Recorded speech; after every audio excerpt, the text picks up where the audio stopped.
payment and stuff that we owe and got money with the bank. He's trying to let us know what to say and but what to do when that comes about. But hold on. Okay. So the live title, the live was about black empowerment. Wow. Yes.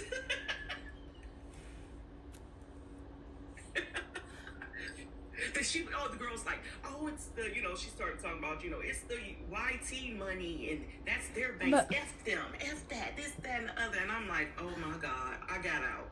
That's another reason why I am all about mind power, mental power. I'm not about black power or spiritual power or race power. No, I'm all about mind power, that regardless of your race, regardless of your sexuality, regardless of where you come from, if you use your mind correctly, if you use your mind positively, you can change your life for the better. And see, I'm for that too. But and when people, I seen it, I was like, let me just, I'm just like, let me jump in. Because sometimes I'll get in some good, it'll be some good topics and people are allowing you to talk, and they're allowing people to say, but that group, I was like, what is this? This sounds like you guys have a, and you guys are tapped in your ego. You're not where, and that's bad. People need to learn how to get out of their ego. And that's, that's part of mind empowerment, like you said. Mind empowerment. Learn how to tap out of that mind ego empowerment. part that we don't think that we can learn anything. We don't have to agree to listen to each other. It's like that one, how they had that one guy, God, who was that? The saying is, a man that thinks he knows everything really knows nothing at all. Because you can know, but you can still learn. Learning does not stop. That's part of empowerment. And also, I have realized that people filter where they can learn from based on their skin color. Have you noticed that too? Oh no, that person is black, he can't teach me nothing. Oh, that person is white, he can't teach me nothing. Wisdom does not have a color. Education does not have a color. The truth does not have a color. When are we going to move past the color thing? That because I'm from this skin color, I'm supposed to do this. Or because I'm from this skin color, I'm not supposed to. Move past that. We all have the same blood. We all have the same mind. Is mind. Mind power is now. Is knowing who you are. Mind power, guys. If you don't know the truth about who you are inside, you don't know the power that you have to get past the color. Once you got that power within yourself, you can elevate people. Oh, they're holding me back. No, you're holding. Who is they? That's what I'm saying. Because I'm still moving. Or they're like, I'm broke. I'm like, I don't know what God you serve. Well, you just call yourself, you just affirm that you are. You just say, I am. Right. They say I'm broke. I'm like, well, I don't know what God you serve. Because I'm not. What do you mean with that? And which God do you serve? Right. Which one you serve? Because mine say he rich. And I'm his child. So I don't know who aren't you talking about? You better keep that over there. No, speak on that. What did you say? Your God is rich, so you are rich? Hold on, what? Right. You missed me with that one. So because your God is rich, that makes you rich automatically. Right. Automatically. Rich in love, rich in power, rich in happiness, rich in abundance, rich in prosperity, rich in my mind. I'm still healthy, rich in my health.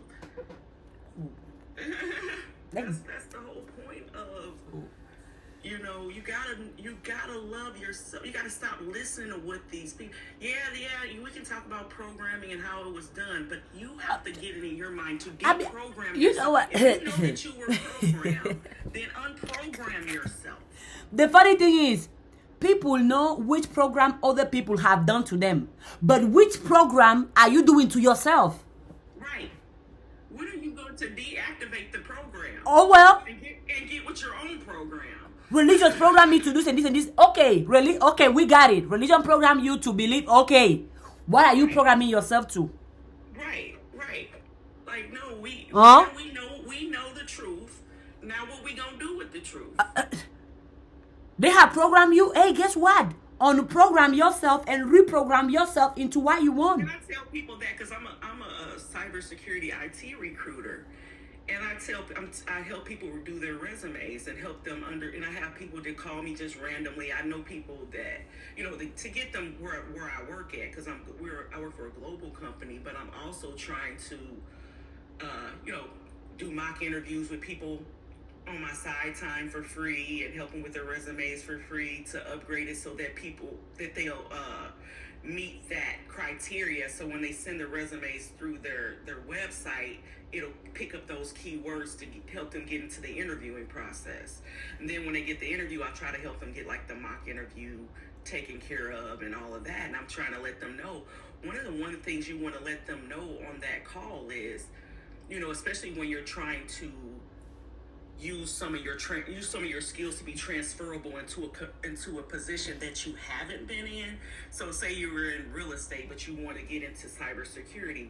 I'm gonna look at what they can bring from those transferable skills into the company they're trying to get into, whether it's mine or somewhere else, and I help them with that on their resume. But I tell them, let them know that whether you do or don't, when you go to another company, you have to unlearn what you've already learned to relearn.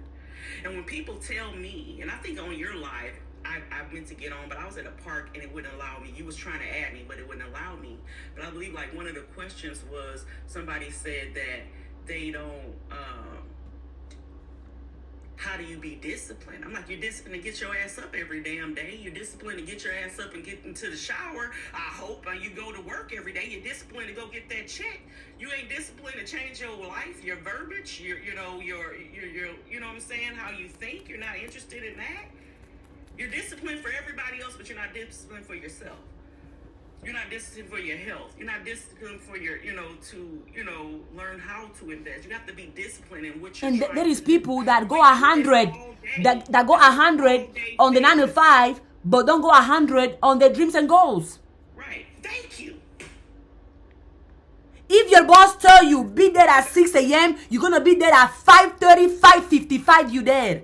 But you can't tell yourself you're gonna be consistent in your goals, consistent in your dreams. If you can be disciplined at making somebody else money, then you can be disciplined at making yourself money. Right. And it's supposed to be, at least to me, I believe it's more, it comes easier when you know it's for you, it's about you, it's for your legacy. If you go clocked into somebody else's business every day, then you can clock in on your mind to build your own business every day. If you have energy to make somebody else rich, then you also have energy to make yourself rich.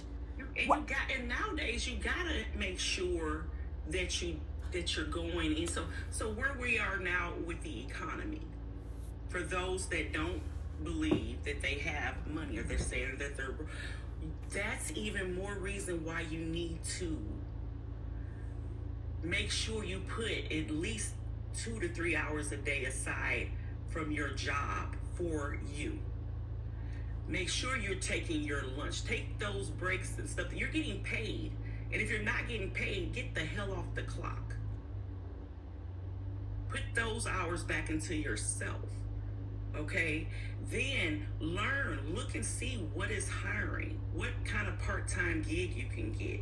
What other things, what are your, do you know how to do hair on the side? Do you know how to, do you have a truck that you can help do some hauling? You know what I'm saying? Anything, just any kind of little thing, or any, if you crochet, whatever. Everything is a talent that can be that can literally make you some side money. Do those things so that you'll have some extra cushion if something was to go down. Prepare your mind for you don't want to go so deep into it, but at least you got your mind like, okay, if something happened, I got that, I already have a backup. I'm already working towards that backup. You know what I mean? A lot of people, I'm like, right now, this social media platform, for me, it's like, it's really important. I'm like, but when you're on things like this, let's do stuff that matters. Let's do things that matters. You know what I mean? Change lives. Because it's like listening to music that isn't on the frequency, on the right frequency, it can damage you. It can damage others. You know what I mean? The verbiage, the things we talk about, people don't understand. Like, I had to literally, this is going to crack you up. So my son, I had to call him because he's, I had to put him back into, let him remind himself that he was kind of getting off his path a little bit. And he respected that. But I had to let him know. He's like, well, I was going to see Russell Westbrook. I don't know if you know who that is, but he's a basketball player. His girlfriend bought him a ticket for Christmas to go to Houston for the basketball game. Well, Russell Westbrook broke his wrist last week or the week before, so he couldn't even, or he sprung it and he couldn't even play. And he was like, well, Mom, I had to go see Russell Westbrook. I said, that's your problem. Russell Westbrook only got money. He already got his path. You know what I mean? He not gonna pay to see you do your photography. He not gonna pay to see you do your videos. He not gonna come see you do your Google Fiber. He's not gonna come see you do jiu-jitsu. He ain't gonna pay to see you do that. And that's funny. And I learned that because my grandfather, my grandfather would be 99 today if he was alive. He passed in 2014. But maybe 20 years ago, I asked him, like, Grandpa, have you ever went to see like the Temptations or Marvin Gaye, or he says, why? They ain't gonna come see me do my job. They ain't gonna pay this. So when he told me that, it stuck in my head. That's always stuck in my head. Even though I'm like, oh, these people in concert. But then I started thinking, when you go see them in concert, half the time, so you're sitting there, you're confined in one spot as if you're not next to the stage. If you're not on VIP and you ain't got the money, why are you in the stands and paid $800 to $2,000? Why are you not putting that money somewhere else? Is it that serious? Are we that starstruck? To the point that we will, some money like that, we will let it go to waste? I'm being real. The next month they can't pay their rent. Yeah, half the time they're taking their mic and holding out to the crowd. So you singing for them, you're doing you're paying to do their job because you're singing in the crowd with them. So what is the point? You could have did that shit at home for free. You could have put their songs on the radio. Anything that's over $200, come on, let's be real. Why? Y'all act like this was Michael Jackson, or Prince or somebody, what I'm saying? Somebody that, and even then, they didn't even charge that much. I think Prince tickets was $180-some in New York right before he passed, like a few years before he passed. 180-some Prince that plays hundreds of musical instruments. I'm like, then Michael Jackson, of course his was high. He knew he was passed, but his was high. But he deserved to be, and whatever. But I'm like, we're paying for new artists to hit the stage. These kids are paying for new artists to hit the stage. That $800, these are teenagers, anywhere from, still at home between 18 maybe 20. So let me get this right. You ain't giving your mama no money for rent, but you can give these people $800 out your pocket.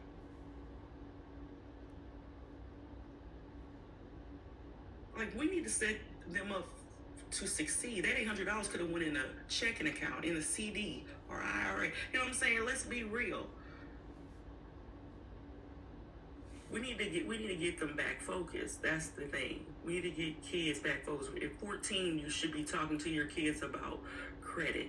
Give them a little card, debit card, put a little something. You can actually teach them before then. But let me tell you how, some of the other races do. What they do is they get a debit card until once they turn like 14, 15, they give them an actual card and they put them as an authorized user. So by the time they're out of college, they got the 850 credit score. And they paying, so the kids, they'll have their kids paying them, but when they miss the payment, the parents got it because it's on their credit. So I'm saying they are building them up. We need to learn how to do that with our race, with blacks. Black people need to learn how to do that. And people that don't know how. But a lot of races outside of the black community set their kids up that way. We need to start learning how to do that. So you think we're setting up most blacks, let's talk about race, set people for failure instead of success? Mm-hmm. A lot of, we got some that are teaching them, but a lot are not. But that's because we need to be educating ourselves. So once we educate ourselves, right then and there is when you need to be educating your children. That's the problem. A lot of us, people our age are literally our age, and probably to the age of 40s, late 40s, they're literally just now understanding credit, but they would have knew better if their parents had did better with their, what I'm saying? So it's time for us to step up and do what we need to do. Whether if it's not your children, teach your niece and nephew, teach, what I'm saying? Teach them what you know. It's just like when you learned how to heal yourself. You teach people, teach them those things. Stop being having that crab in the barrel mindset because you're not doing good, or what I'm saying. It's what I don't know if you get what I'm saying, but I it's do. like, if don't just hold on to that information just because you want to be better than. You understand it, now teach someone else about it. So that's what I'm saying. When that guy got on that panel, I was shocked. I was like, are you seriously shutting him out for that? Like, that was the craziest thing ever. You can take the horse to the river, but you cannot make the horse drink. Right. How much information there is out there for free? How much books? How much? People might have needed that information, though. And even if they didn't need it in the panel, you don't know if they needed it for who was watching. You don't know who was outside your live listening and was willing to tap in. You don't know if your niece or nephews or somebody needed that information, or if I needed to give it to somebody. Just because it ain't for you, it's just like when people, back, a lot of people don't go to church as much as they used to. But when you went to church, people, you like, I ain't getting nothing from the message because it wasn't for you. You were supposed to sit there in your body and listen with your mind, because that was a message for somebody coming to you this week or next week. Stop thinking everything is about you. Who are you? Not everything is about you. We need to learn to stop thinking that way. Listen to people, because it might be something in it that your kid needed to know. And we don't know how far he was going to take us with that conversation. You know what I mean? He could have went somewhere else and told you how much to go, where to go buy some land. You don't know where he was going to take it.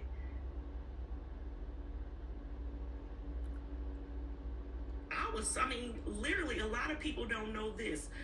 A lot of people don't know that, because I know people, they told me, and I'm like, you gotta be kidding me. A lot of people don't know that they can get out of, okay, so what happens is so one thing about it is, I know he was getting at that part too, but the bank, so when you buy the car or whatnot, the bank, he was trying to say that the bank, when you sign the promissory note and all of that, they get rid of it. So when it comes down by it, even after you pay it off, they have a trust, it's in their trust. It's not in your name, but technically it is, because they got rid of it and you did not sign a notary. You're supposed to sign a notary, and then it's theirs, because you're supposed to get an affidavit. The reason why is because you didn't you're stating, you didn't really fully let me know that was the plan, that it was yours and your trust. You didn't let me know that. So he's saying, if that ever happens and you want that full title and they don't want to give it to you, you tell them, I need the promissory note. And they're going to tell you they can't provide it. So therefore, you do not own this vehicle, whether it's in your trust or not. So that's what he was trying to let people know. But what wasn't the bank supposed to teach them that? When you sign that registration over, you're signing that car away, to the DMVs. So yeah, it's certain states that hold that. Some states will hand you your titles, and some states will say, well, you got to do this, this, and this. No, I don't, because you didn't have me. First of all, where's the affidavit? And a lot of them, even when you go to court and you say you did that crime, they say filed on, when they hand you that paperwork, it says filed. There's no that judge and nobody got nothing notarized. Technically, it's not a deal. Just people in jail for that, and they don't even know that they needed to have a notarized piece of paper. But who notarized the paper? They just stamp it saying filed in the quantity of blah blah blah.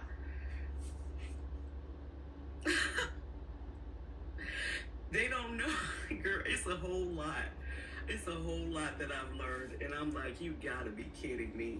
If people knew, you know, they No, would be please so empowered. be sending them to my lives. If you have them right now, send them the link. Maybe they can come enjoy. Okay. Information, education, and once you receive the information, apply it. Give it a try. Don't. There are people like, oh, I read 100 books a week. I read 100 books a month. Well, but are you taking action? What is the point of you having the knowledge on how to build $1 billion business, but you are not building $1 billion business? So you are accumulating information just for the sake of accumulating information? No. Take action. Put it to practice. Start something. Build something. Give it a try. You read a book on how to build self-esteem and you don't have self-esteem. Make it make sense. Practice whatever you practice. Give it a try. At the end of the day, actions still confirms if what you did or what you are not is right or wrong. But if you don't take action, how are you gonna know? You know, it's like people keep, you know, they're afraid to fail. Well, the fail is when you didn't try. If you fail, then you learn to perfect it. Stop running because you fail. A lot of people run. Oh, well, I fail. I don't want to look crazy, so I'm gonna keep going this way. Well, it could have been some gems right where you were. Just learn how to perfect. What did you learn from that? What did you get? What happened that made you fail? Write down your notes of what was successful and what failed, and perfect it. Stop running from it. It's okay to fall. That means fail, because that means you tried. You know, most success came from failure.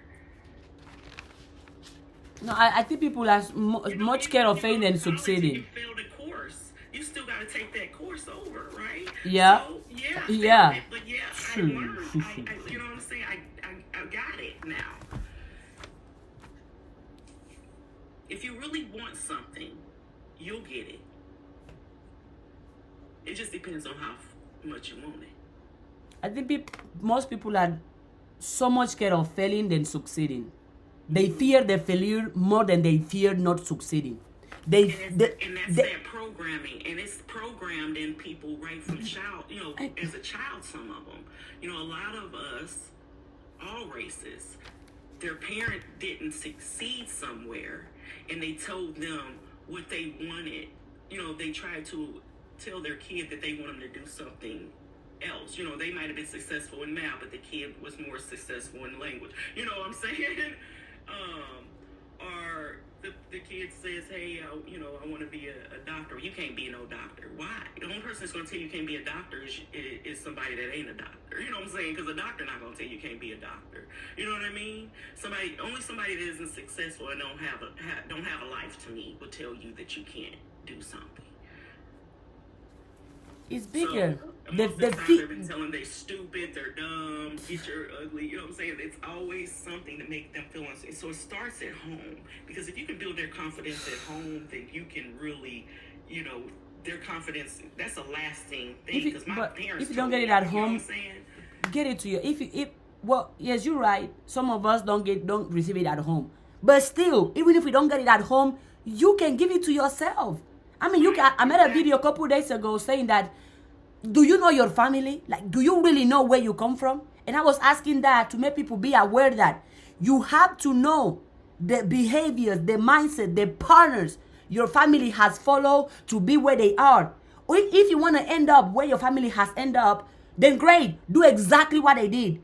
But if you don't want to end up where your uncles, your auntie, your sister, your brothers, your mom and dad end up, don't do what they did. Because if you do what they did, if you follow their path, their mindset, their behaviors, you are going to end up where they end up. If you don't want to be there, then you must do different. Because as you mentioned, some of us grow into family that they don't build self-esteem. They don't tell you you can do anything, you can have anything, you can become anything. And then we grow with those programs installed in our mind that as we grow, we think, oh, I cannot do it, I cannot make it. Why is that? Because your whole life, repetition, you have been listening to, there is not enough money. Guy, money is hard. You cannot make $1 million. You are not worthy enough. You are not wishful enough. Somebody else is better than you. But as you grow, it's on you to break those mental change. You cannot blame your family, your parents, the whole life for the reason why you are insecure. You go out and learn how to be secure. How many things you know how to do today that your parents did not teach you? How many things you know how to do today that your parents did not teach you, but because you went out of your way and learned? And that's everything. Nobody's going to come and put truth in your life. You have to do it for yourself. Stop waiting for your family. You go and do it. Not for them, but for you. See, this is the thing. They usually, or say, the reason why I said that is, the reason why they're so, don't want to hear nobody, or when you're trying to tell them that, the reason why they don't even know, some of them don't even know that's the reason. They just sitting there, just thinking I'm a failure. No, you are not. You have been programmed to believe so. They haven't really processed until you ask them those type of questions that you said. If you don't ask them that type of question, it's not going to click. It's not going to click. Know your family. Because if you don't, it's just like, I don't know why I feel that way, And it's like, no, you got to look at where you come from. Right. Because that's where you were raised. You were raised with those programming, with those behavior, with those mindset. As a kid, you observe it all. So you have to know what they were doing to you. Were they programming you for success, or were they programming you for failure? Were they programming you to having a lack, a poverty mindset, or an abundance, healthy, wealthy mindset? You come from there. Not only your body, but your mind, your actions, your behaviors come from there as well. So you have to know where you come from, so you can change the direction, unless you want to end up where everybody that come from where you come from has ended up. Then go ahead, do nothing. Yep, you have to. You got to change everything. Life is always changing, and people need to realize that. Life is all about forgiveness and changes and love. Self-love. If you don't love yourself, then you can't love nobody else. Oh, my mom didn't tell me how to be confident. Well, have you even checked if your mom is confident? Because she wasn't confident. People only teach you and show you and give you what they have. What they have, right? What they have. Have you asked if? Have you checked? Hold on, my mom is not even confident. So how can she teach you how to be confident? How? Because it was told to her that she wasn't and she couldn't, and she didn't work on herself, so now she transferred you. My uncle, when he was going to school, back when, he probably was born in the 60s. They told him that he couldn't be, or he could have been born in the late 50s. He couldn't be a doctor. He, because he was black, he could only be a carpenter, this, that, and the other. My uncle owns 7 clinics in Florida.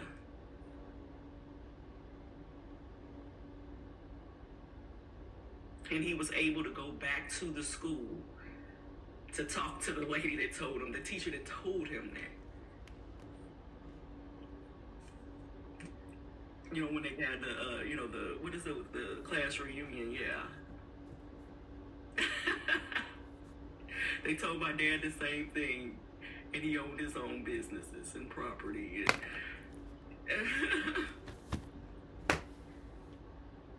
And yeah, they sure did. So, it's all about, I'm like that myself. Tell me that I can't do it. If you really want to, tell me I can't. Just tell me I can't. That's all I need. Why would you believe someone who tell you cannot do it? Is that person in your shoes? Does that person know your potential? Does that person know what you're capable of? And also, let me ask you, has that person achieved anything? Because it be the people that have done nothing for their own life that will tell you you can do nothing for your life. Oh, you cannot achieve your goals. You cannot achieve your dreams. Have they achieved their goals? Have they achieved their dreams? No. So why do you expect them to tell you or teach you? You know what I can't stand? So this is what I've been trying to tell people recently. Because people be thinking that they're friends. I got a lot of friends. No, you don't. No, you do not. Dude, stop telling yourself that. Please stop telling yourself that. And stop thinking that all your friends or any of your friends can't be jealous or they can't be envious. That's where your downfall will be. Your energy does, like, when they don't have nothing, you go keep hanging around them. Eventually your money gone, because if they ain't got nothing, you paying for everything out, and stuff like that. But let's go to this. Why, if the guy and the girl is right for you, whoever it is, okay? Whoever, you'll know your friends, and you'll know if in the relationship, whether it's with a man or a woman, if you tell them your small account, something that they knew. If I said, you know what, Ada, I want to go to school to be blah, blah, blah, an esthetician, or, because I have hair, I have a hair license, I have my real estate license, I was, a college recruiter at one point, but now like I told you, I'm a side recruiter. So I got my college license, my real estate license, I have my insurance sales license, and I'm a recruiter. Like, I wasn't playing. These are things people told me I couldn't, and I did. Okay, let's go. Now, if I said, hey, well, I want to add to my cosmetology, I really want to do esthetician, and you be like, you know what, girl, go do it. Because, most of your friends going to just tell you to go do it. But when I do it, and you be like, and I say, you know what, Ada, guess what? I got it. You know how excited I was to get it. And you just be like, oh, congratulations. What you doing tomorrow? Or what you got for next week? Or matter of fact, I'm going to go because I got something to do, because I'm going to go to, But I'm saying, you'll know, because they'll be like, now that's what's up. What we going to do now? What we going to how we celebrate this? You know what I mean? When they say congratulations, or when you get a job, they should be like, oh my God, so excited, right? We're going to go celebrate or whatever. Just really, really excited for you. And it shouldn't be nothing after that about them. 9 times out of 10, they're going to say, well, when you get on, can you get me on? That's what's up. When you get on, can you get me on? What? No. That's not your friend. Right then and there. That's the end of our friendship that day. That's the end of our relationship that day. My cutoff game is strong.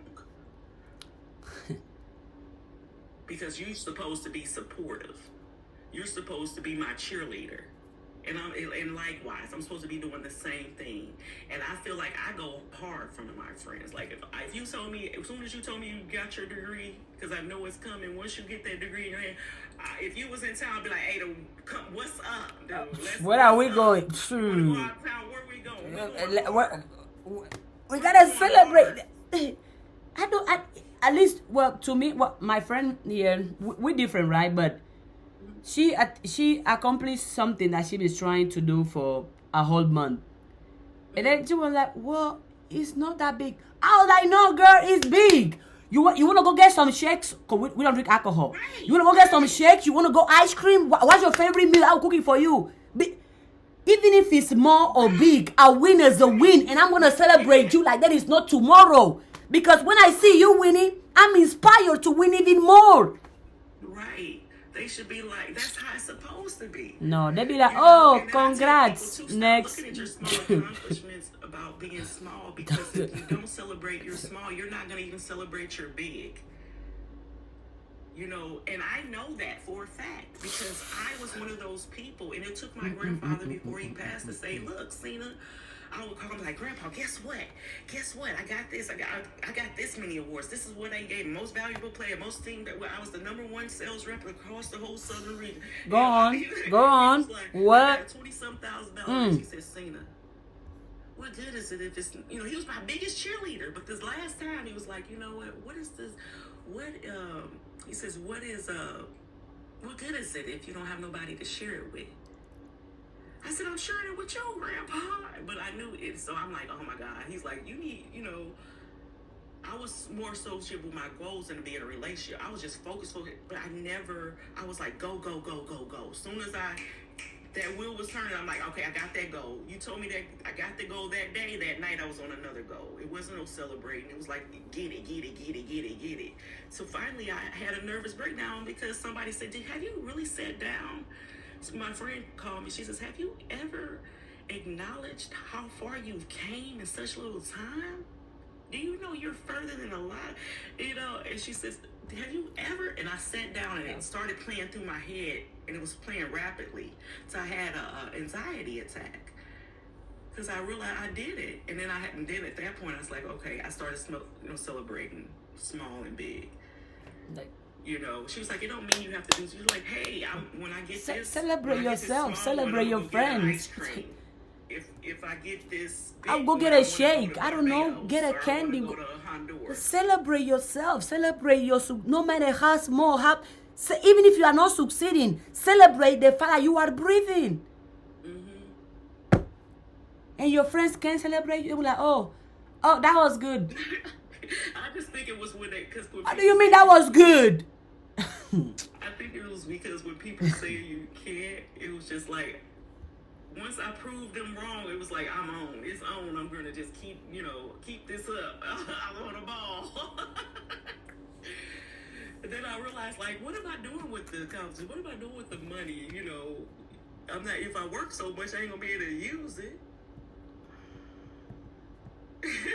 You know, where you going to go to, you know, you want to go places, but how you going to do it if you're always working? You ain't taking the time out to celebrate yourself. And your friends can celebrate you, and they are your friends. Mm-hmm. Right. That's why I had to tell people to go back, and they had reevaluated. They did. They had reevaluated the whole scenario about that, and they're like, "Wait a minute, I don't. You know, I can't count on so and so 0 fingers." Sad, but it's the truth. You got one. You got one. You should have one for sure and one possible. It's like playing spades. They got you. Yeah, it's crazy. We're supposed to have just celebrate each other, man. Why not? I mean, well.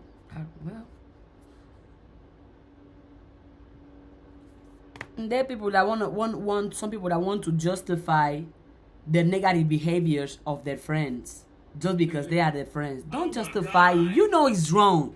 Don't justify it. Don't. Are there instigating the whole group? Hey, they're instigators. You know what they did is wrong. Tell them. Mm-hmm. Yeah. You know, say they like, you know, people back they'll be like, I'm gonna go over and slash somebody's tires. They be like, oh, I'm going because they want to walk. Or yeah, come on, let's go. I'm like, really? Y'all gonna go do? How stupid? How stupid? Hey. You guys gonna have to get your, you know, get your priorities in order. Be alone. Me, I choose to be alone all day, every day than to be around people. Well, because I have been in that environment. I know how it feels. I have been in a place where, I mean, I have, oh, you don't have this idea. Girl, you too crazy. You think nobody gonna listen to you? Come on now. Don't, you too loud. Get off. You know, guys, I want to do this. I'm like, I can make this. You again? Like, girl, do something else with your life. I know how it feels. I was like, me? Be around people who gonna minimize me? Right. You're like, why do you want to go do that? Why are you going to school, girl? Why are you going to waste your time for that? Where's my time? Where's my time? Why are you getting them food stamps, girl? When you can, why are you on government assistance and you can do what I'm doing? What do you mean? What I don't want to. If I get a job making, I had told this one girl, hey, I can get you a job. I can get you a job where I'm at. You can make $68,000 a year. But then I'm gonna lose my food stamps and my Section 8. Are you kidding? Goodbye. Block.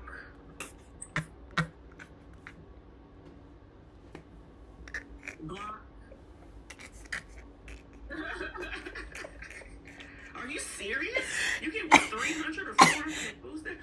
Wait, huh? Say that again. Run that by me one more time.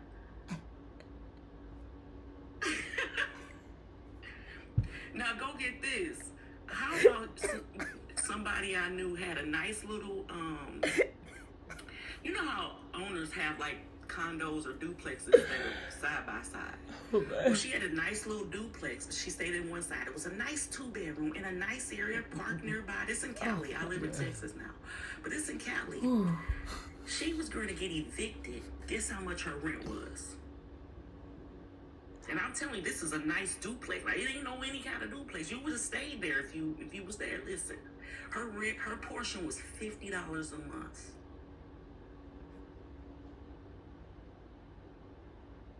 How the hell? I would have paid that up front the whole year. And she missed that because, huh? With the wrong people, wrong crowd. She was a hairstylist. She had a cosmetology license.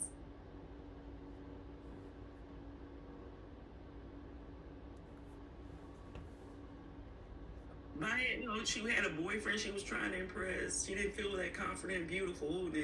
And I told her, but you can only tell them so much. But I'm like, first of all, girl, let me stop. 50, girl, please. And she wanted to impress? You should have had a nice little savings. She wanted to impress?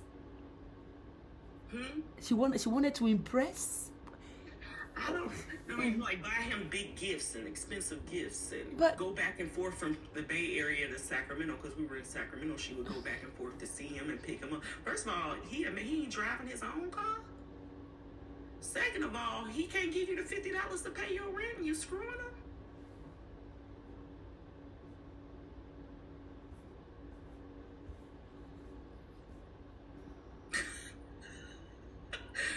How are you that far behind? That you could, because they let her go behind for a minute. So how far are you behind that you ain't paid in a year, ain't paid two? Because I know they ain't going to just pick you out for $50. I know better than that, because the state, the Section 8 paying the biggest portion. Them people ain't tripping off no $50. So you got behind seriously. So that's what I'm talking about. You're supposed to get on these programs to it should be a stepping stone. I ain't condemning nobody to be on it. Get it, but let it be a stepping stone to something greater. Because, on Section 8, you can buy a house after living there. As long as you pay your rent on time for a year, they'll help you buy a house. So how you been on there for all these years? People been on it. This one lady told me recently she was on it for 9 or 10 years. You even bought a house. On Section 8, you could have bought a house and you still in this place for 10 years.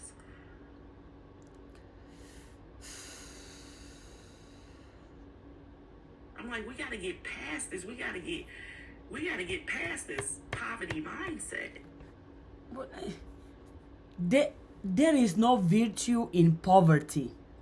None. There is no virtue in poverty. There is no virtue in poverty. So please, if you can get the heaven out of poverty, Right. you should try. And when I tell people that, yes, you should go for the money, you should want the money, you should inspire to achieve money, to be wealthy, to be rich, they tell me, oh, you're so materialistic. Money is not everything. Poverty is not everything either.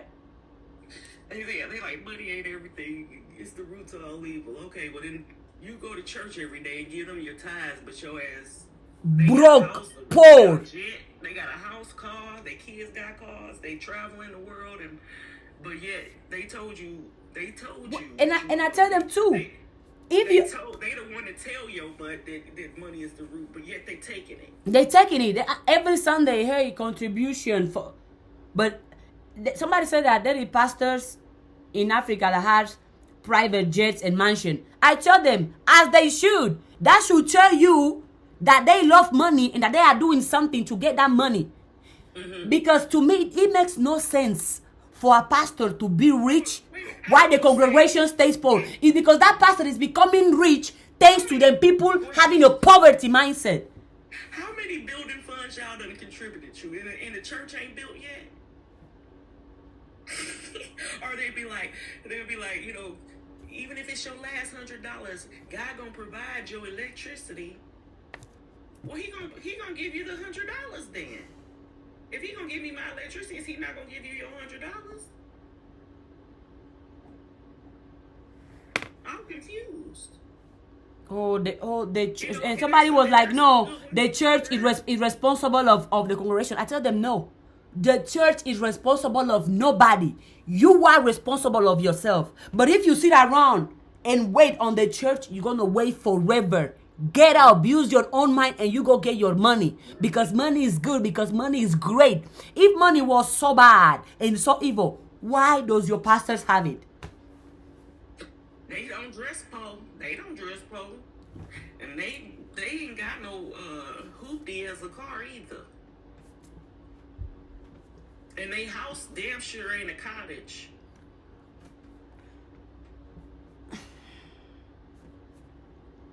Joyce Myers got gold toilets, 24 karat gold toilets. So, come on now. Come on. Come on.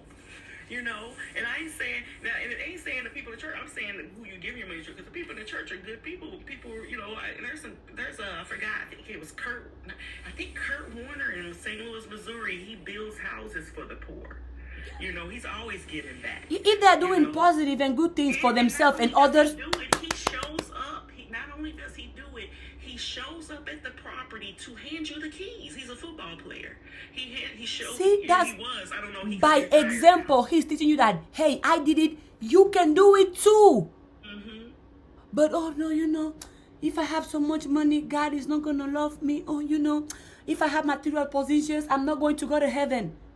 No, it ain't that God ain't gonna love them. Listen, I don't know, out of all the commandments, that is the one they live by. That they supposed to live in poverty, or that money is the root. I don't even think that's in there. That's not even a commandment. I don't believe gluttony and all that or something. But that's not even a commandment. But God not gonna love you. That's not the issue, because if that's the case, you wouldn't be having sex before marriage. You wouldn't be, you know, because my whole thing is, how you gonna judge people off of one thing, but yet you're doing every sin under the roof? You know, let's be real here. Thou shalt not kill, but yet you're going into the military. They're training you to kill, but you're saying you're you know, I'm a devout Christian, or I'm in this, that, and the other. I'm not judging. I'm just saying, just think about it. Just think about it. Everything that's the Ten Commandments. If you don't want to be rich, unfollow me. Right. If you don't love money, unfollow me. No, if you don't love it, send it to me. Yeah, my cash app is Ada-Dindi1. Send it to me today. I'm going to put it in the comments. My cash app, send it to me. You hate money? You think money is bad? Money is evil? Send it to me. Right. And people be like, oh, you know, money corrupts people. Money changes people. Money changes nobody. Money simply reveals and amplifies who you truly are. What? Right. And yeah, it's going to either show us that you're a giver or you're a taker. Simple. Well, money is evil. Have you ever seen $100 get up and go kill somebody or steal from somebody or pull somebody down? Even then, have you ever seen a gun do it? A gun don't just come out and put Is bullets in it and the shoot. person holding the money? The person is the person. Money is beautiful. Money is amazing. Money, I love you. Mm-hmm. Money, I want you. Come, let's be together. Let's entertain each other. Mm-hmm. I love for money, and that two things. You can still sit still, and you know, have it. It's always good to listen. People attack me for saying this because there are people who are hypocrite about money, and I'm not hypocrite about money. That's the difference. One thing, my father, I told you that my father had raised me. He recently passed, and one of the things that he used to say was he had to work hard. And he had to invest, and he had to, you know, make sure that everything was good, because he knew what he expected out of me as far as my grades and this, that, and the other. And he always wanted to be in a position that if I was good, and I did what I was supposed to be, do, you know what I mean, do chores, and I did my homework, and, my grades were good and all of that. And if I said, Dad, can I get some Jordans, or can I get this, or, can I get some extra money, he would always be in a position to give it to me. He never wanted to be in a position that he had to tell me no to something that I deserved.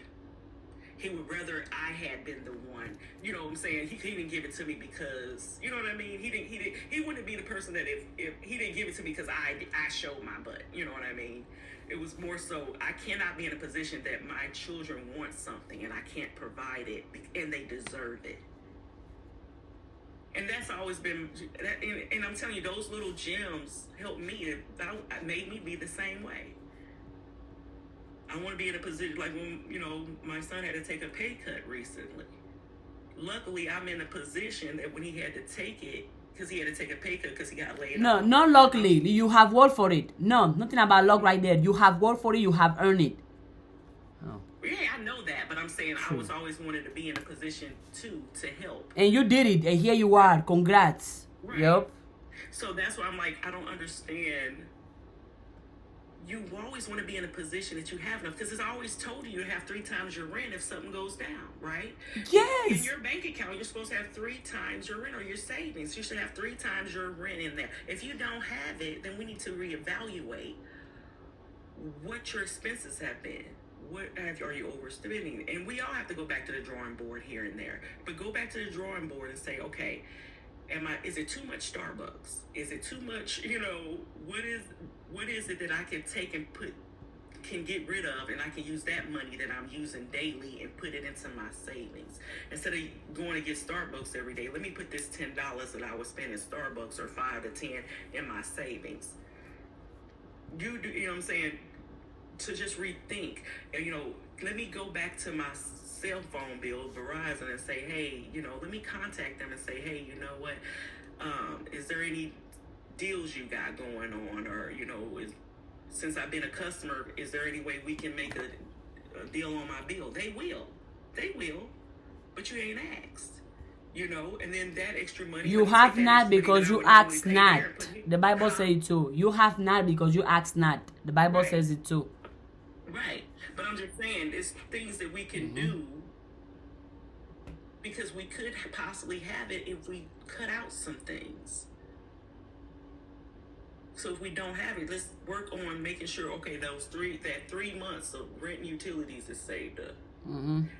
And I don't know how people can go out of town and go enjoy themselves. I can't enjoy myself if stuff need to be taken care of if I ain't got, you know what I'm saying?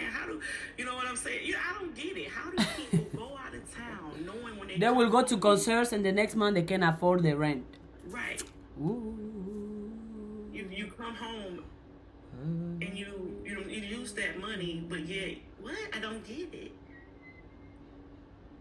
So I just feel like we need to reevaluate some things. And monthly, we need to. Let's reevaluate some things. What can I do with this, over here?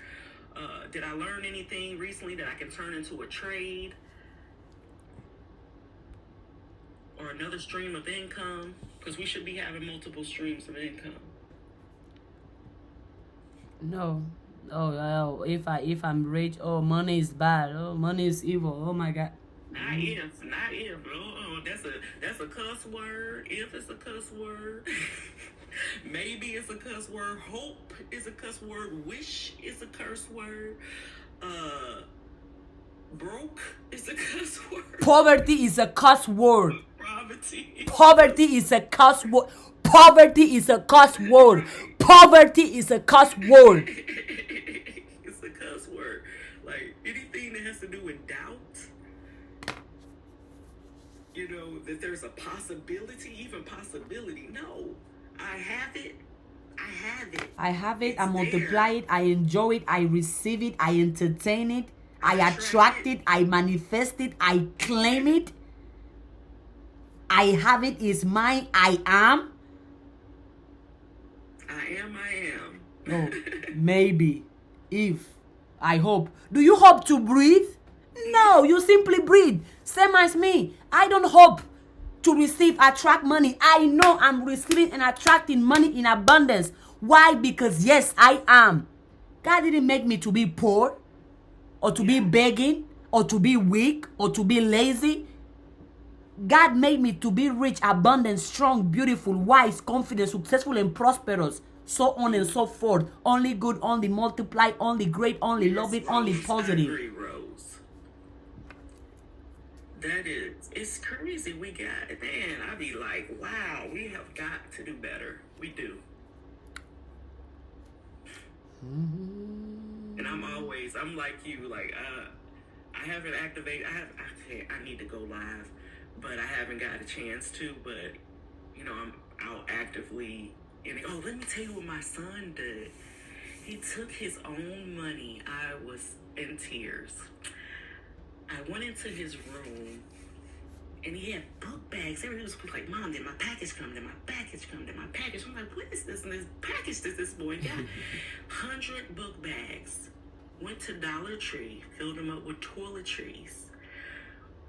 Went and he was asking about t-shirts. I said, let's go to Hobby Lobby and get some t-shirts. He wanted to fill them up. I said, well, you can get some $1.99 to $2.99 t-shirts from Hobby Lobby, Michaels, and all of that.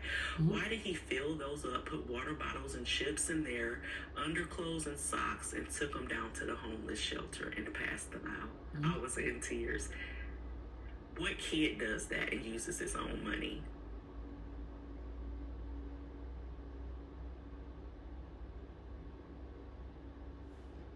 What a millionaire already. Right. I was in tears. I said I did a good job. I had to pat myself on the back. Yes. I was shocked. I would expect that. I wouldn't expect it, but I was thinking, you would think that is old. I'm like, what is he in here doing? He had his friend film it because he's a creator, but he says it's just been on my heart. I need to do something. There you go. and he's still a kid, right? He's still young, right? Toothpaste, toothbrush, deodorant, underclothes. I was like, wow. They got a book bag, and there was like book bag filled of stuff. I was like, how awesome. How freaking awesome. And I talked to my boss. He told me that he wanted me to tell them on our next global meeting, because he wants to see if we can possibly, because he wants to have his own nonprofit as well. So he wants to see if our company can donate funds. I don't know. Do you need something to start a GoFund? Non-profit? Do you need a name, a LLC, or can you just start it on your own? Well, no, he just did that but he's gonna do it now. He got his own business thing started. So he got his own business started, but he wants to do a nonprofit on this as well. So he has to get that done. So he's going to be working on that next. But I was like, well, he didn't care that it was getting it right back. He was like, this is what God gave me, and I have it to do it. I will use this for some other stuff, so why not use it to help people? What I want to use it for, is temporary, and I can always do that. Yeah, people are the best investment. I mean, no matter where you go, what is there apart from nature? People. So, pour into others. Like, wow, okay, look at you. I was proud of him. That was big. You're only 18. Come on now. Congrats to him and to you for planting the seeds of prosperity. Because unfortunately, I'm gonna say because it's true, some parents plant the seeds of poverty in their kids instead of prosperity. And you know what? I manifest daily, and it works like a gym. It does? I'm a salary. I get my salary employee. So I get done with work on Monday at noon, and I'm done for the week unless I'm giving offers. I manifest that for me. I manifest that for me. Yeah, what I do is I just say I work smarter, not harder. Every day. So I can do what I want through the rest of the week. So Tuesday through Friday, I work from home. So I take my phone. I manifest that for me. Congrats. right? So I'm like, we shouldn't be working so hard. We need to be manifesting that too. Manifesting. But you know, it's hard for people to believe that you don't have to work hard. If people freaked out when you tell them you don't have to work hard, they freaked out. But why is that? My cousin, I went to Cali and I tried to let him know because he works for a hospital out there. And I'm like, hey, cuz, I can help you get a contract position. Because I try to tell people if you want to make quick money, especially, so you can always pick up a contract job for a company. I don't know if people understand contracts pay 2 to 3 times more than what they actually get paid. Right? And they will be looking for contract workers for 3 months to a year or 2-year contract. So you can work your job plus that, or you can work that in a part-time contract, or if you just got laid off, you can do it, right? Well, he's been saying, I want to go to Africa. I want to do this. He was telling me this is all the things he want to do. And I'm like, look, let me help you with your resume. And let's get your resume out to some people. I know some people that can help you, because he doesn't have cybersecurity or anything in the field that I'm in. And so I said, let's hook up your resume. I'm gonna get you to some recruiters that are looking for contracts. He was like, I work hard. I'm a field nigga. I said, oh, we'll meet in the next lifetime. I left his ass when he stood. Nigga, please. Are you serious? Did you tell me that? He only make 20-something. Listen to what I'm saying. Yeah, that's good, right? He makes 20-something. But a contract would get him about $47 an hour. And when you're on contract, you get overtime. When you become salary, you don't get it. So even though I make the same amount that I made for my contract, now that they hired me on permanently, but I'm salary, but I still get a 10% AIP and different things, so it adds up, period. But I'm trying to let him know, look, I can help you get something paying anywhere from $38 to $60 an hour. Plus, you can keep what you have. You can keep the position you have, because I understand you work there, you need your whatever. You're saying you want to go to Africa, I can help you get there sooner. And he said no because he said he's the field nigga. And he was serious. He stayed on the conversation. I moved on. He was loud. Like the people I told you in the live, he could have been in that live and been comfortable. I couldn't. No. I'm gonna send you my phone number and my email in after the live, cause okay. There are some things that I don't know. Well, hey, I admit my ignorance, that I think you can educate me, and I would love for you to teach me so I can know better and I can do better. Please, if you are willing to mentor me, please. I want to know things that I don't know. Yeah, I admit my ignorance, yes, because there are things that I'm talking about. I'm like, wow, this is possible that you can do. You can wash more. Like, you only work on Monday until noon. I want that for myself, and I want to do what is required for me to get that level, because I know I can. I never paid attention to somebody broke it down to me yesterday. Okay. I never knew what I was manifesting it, not knowing that it was manifest. I would always say it, but what happens is some positions I only hire, you only hire one person, because it might be a salesperson, it might be an IT, sometimes we might have several implementation specialists that we need to hire, something like that, right? Well, I'm always keeping the number, the people that they interview, they'll tell us their top number 1, 2, and 3. Well, why are we interviewing? Why are we going to pay to set up for more? I'm saving the company money too, because we don't have to post that much. Because why are we posting again when we have number 2 and number 3 that y'all liked for the next position? So I already have a pipeline already, ready for people to get hired. All I'm doing is waiting for them to tell me the times that they can interview, and then after that, it's just about us debriefing and seeing which candidate we have, and then signing the offer and sending it out to them, and be setting up the background check. That's it.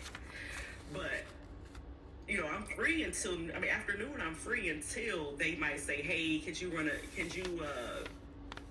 meet for 30 minutes for a debrief throughout the week?" It might be a debrief here and there, but most of my time is free. My phone stays with me. So I can always do anything I need to do at work on my phone, my laptop. I can go out. They say I don't give a damn if you go out the country, where you go. You work from home, so do what you do. To reach where you are is completely possible. But what do you think are the things that you have done to be able to only work 1 day a week that most people are not willing to do to get to that level? That's what I do. I just say I work smarter and not harder. That's been my manifest for a few years now. I refuse to. My thing is, if you're working for companies that are micromanaging, you need to find another job, because why are they paying you to do your job? You don't need to be micromanaged. My boss does not micromanage us. He let us know if you have a headache, if you're on a call and they pissing you off, hang up. After you're done with that call, log off for the day. You did your job. If you don't feel good, if your mental health isn't right, log off. They even just passed a thing at my job that a new rule that they still have to pay, that they are agreeing to pay people. I guess something might have happened domestically in someone's home.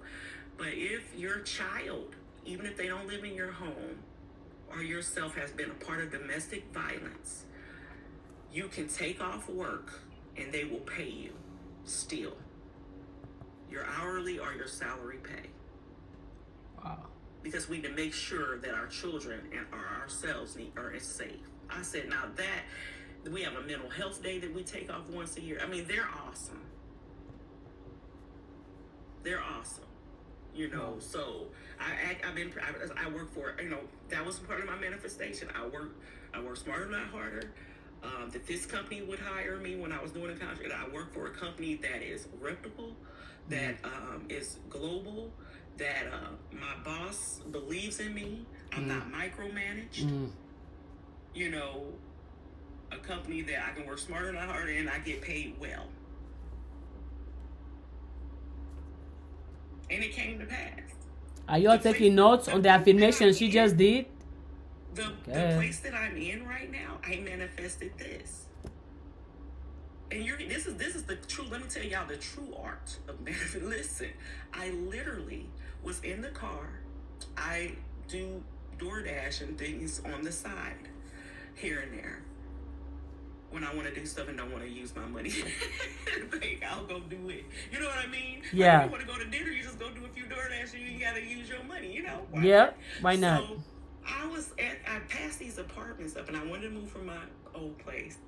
Not these. I passed up some or I was looking for a town. I passed up some. And I'm like, you know what, God? I really would love to have a brownstone like New York.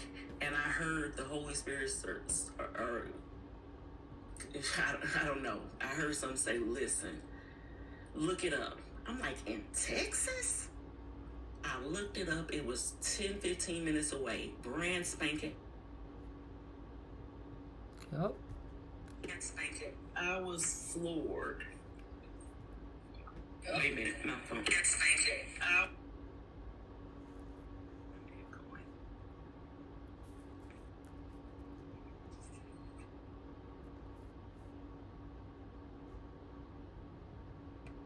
Can you hear me? Now again. Okay. So I had set the appointment, went online, set the appointment to look at it. And they look absolutely gorgeous. I was making sure my mind wasn't playing tricks on me for what the features were. So I went in to schedule the appointment. The next day I came. The lady, I don't think she think I could afford it. And I think it was because I'm Black.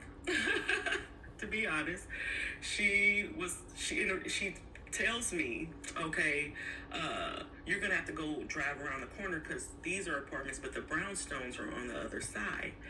And I was like, well, I don't know where the other side is. She was like, okay, well, you're gonna have to drive. Now she's the tour person. She's supposed to drive me over there, but she told me I need to drive my own vehicle.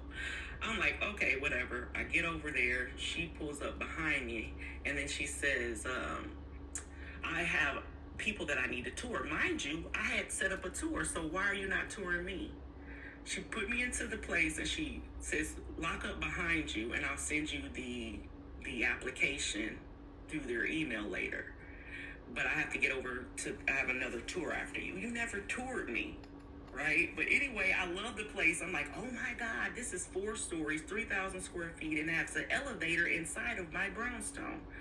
I have an elevator in my home with a rooftop patio. I have 4 floors, a game room, and an office, right?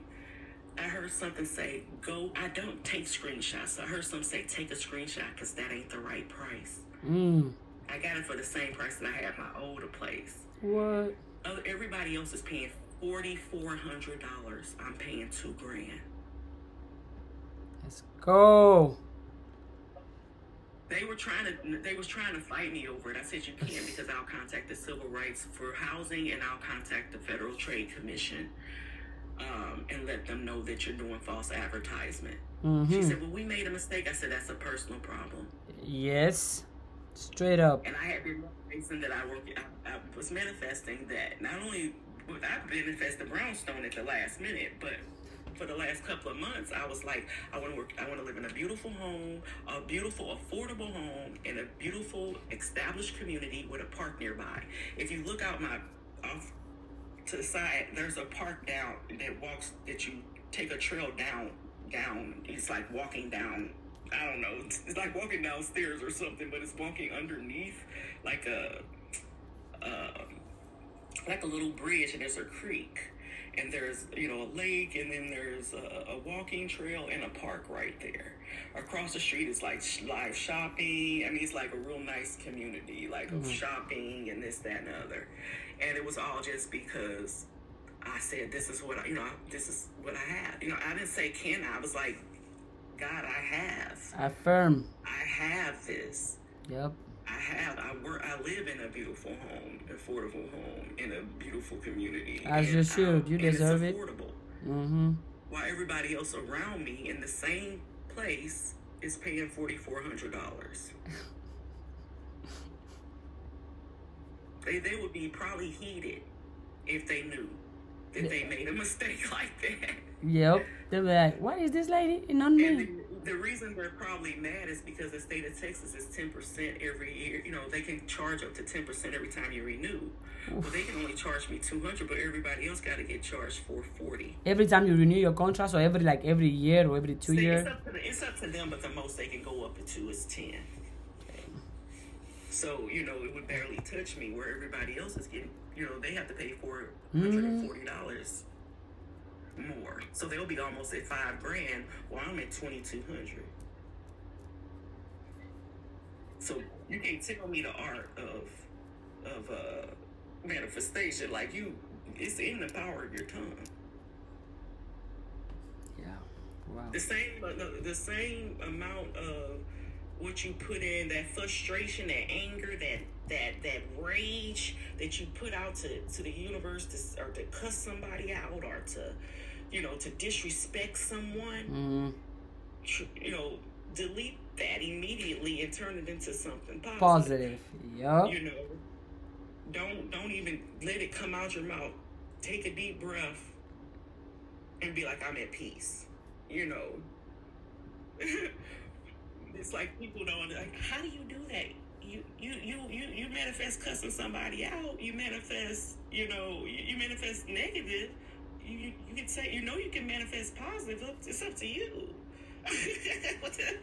We can manifest all day, but it's what are you manifesting? And learn your essential oils and your different what is it called? Incense. You can manifest and learn, different binaural beats on YouTube and different singing bowls. Learn how to listen to these music. Get out in nature. Manifest. It's easy. Especially if you're doing if you're like essential oils, like frankincense. If you smell it, you can put a little bit on your wrist and smell it before you take a test. So study, smell it, or taste. Another thing is they say chew a piece of gum before your test, like while you're studying. Put it in the paper. I know it sounds crazy, but put it in a piece of paper. Write a vision. I mean, the Bible says too, right? Write a vision. chew that same gum the day your test the next day. Once you chew it, I can't make it up. It's a study that you will remember what your answers, what the answers are, what you studied for your test. But frankincense is my favorite. It keeps you calm, keeps you grounded, and then it's easier to manifest when you use certain things. Because if you're in a calming state, you can manifest. Yes, you can. That's why, because it's nature. 432 hertz. I mean, you are manifesting it, like it or not. You are manifesting something in your life. Nothing comes to you by coincidence. Mm-hmm. So might as well be in control of what you are manifesting instead of letting just society or the TV or your parents or your friends manifest for you. You be in control of your thoughts. People seen people manifest. How do you think the celebrities got where they got? But they still don't believe, though. They still don't believe. I'm like, I don't. How do you think the doctor became a doctor? They didn't just sit there. What'd you say? I said hi, Priscilla, in the chat. Oh, hi, Priscilla. Yeah, it's manifestation is real. Like, what makes it not real?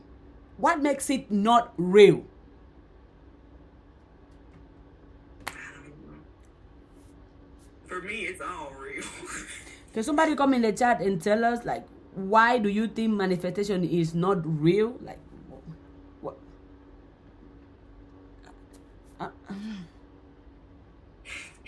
Soul Sister, I don't know. You got go out or if you click Ada name and then go into where the bell is and click all. Mine somehow magically end up going defaulted back into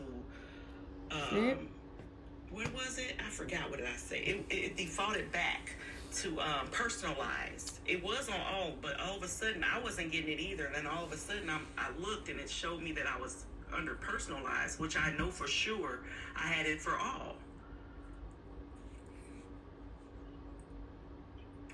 So I had to reset it back to all to get them again. That was weird. Well, somebody manifested it that you don't see my post anymore. Whoever that person was, right? Whoever that person was, you are manifest, like it or not, you are. People be like, you have been thinking about poverty for 10 years straight, and you still surprised why you still poor. Right. They are afraid of success, and that's why they think it's not real. You gotta bring her up. Bring her up. Priscilla, join. What?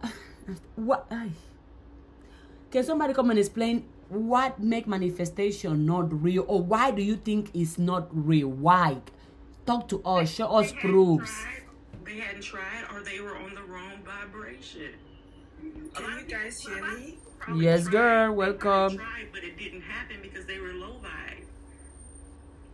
Can you hear me? Hi, Priscilla.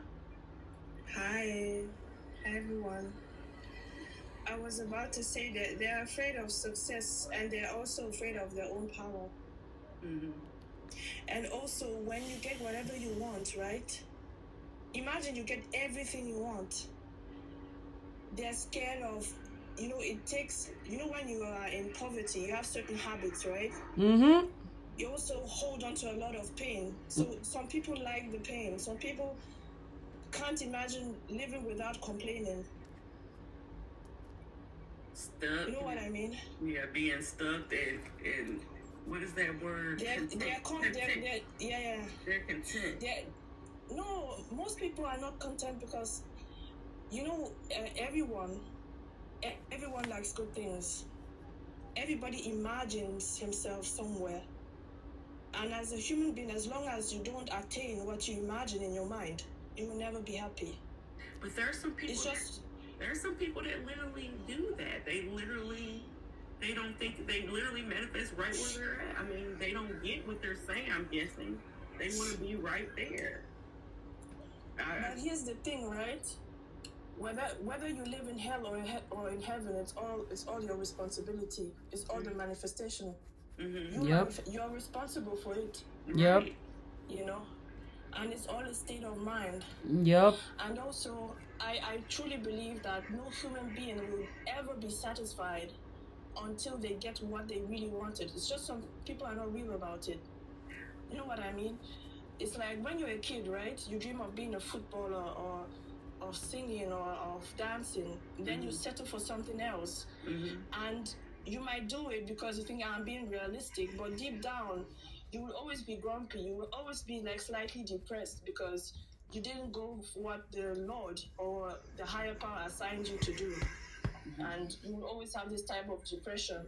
At least that's how I feel. Right. I have this sometimes, like, if I don't speak like the Lord has told me to speak, I will get some deep depression. I literally have to follow my vision. If I don't do it, I have a deep problem. And I think a lot of people, they just ignore whatever they hear, what comes from heaven or whatever. I call it heaven, but what comes from the higher power. Literally everyone is born with a vision and a dream. But some people don't listen to themselves. Some people are surrounded with wrong people and they are bought to their mission. If you're bought your mission, there are consequences: depression, grumpiness, just feeling lost all the time. You know, no passion, no happiness. So yeah, I guess that the manifesting is not really. It's a natural thing actually. You want something, you think of something. Let's say I want to buy a blue shirt. Then I go and buy it, manifesting, period. Because I thought of it, I saw myself in it. And I'm the type of person, for instance, if I see myself walking through the city, probably the next day I will be in the city walking. So we are gods, right? God says let there be light, then there was light. Later, Just light. using the words. It's natural. It's nothing. Manifesting is just, you see it in your mind, you say it, and then it happens. You make it happen. Just making things happen. People are also afraid of, but it's not really a magical thing, right? It's just, it's very simple. But also people are afraid. It's also explained by science. It's also explained by science. If they think it's magic, science explains it too. Yeah, sorry for cutting you off. It's okay. Yeah. It's crazy. Yeah, it's not. People are afraid of their power. If you tell, like, everything on this planet, religions have conditioned us to see us. Yeah, but for instance, you have no need to pray, right? There's no need. You can think of it. Thinking is praying because God is in you. Right, exactly. Right, yep.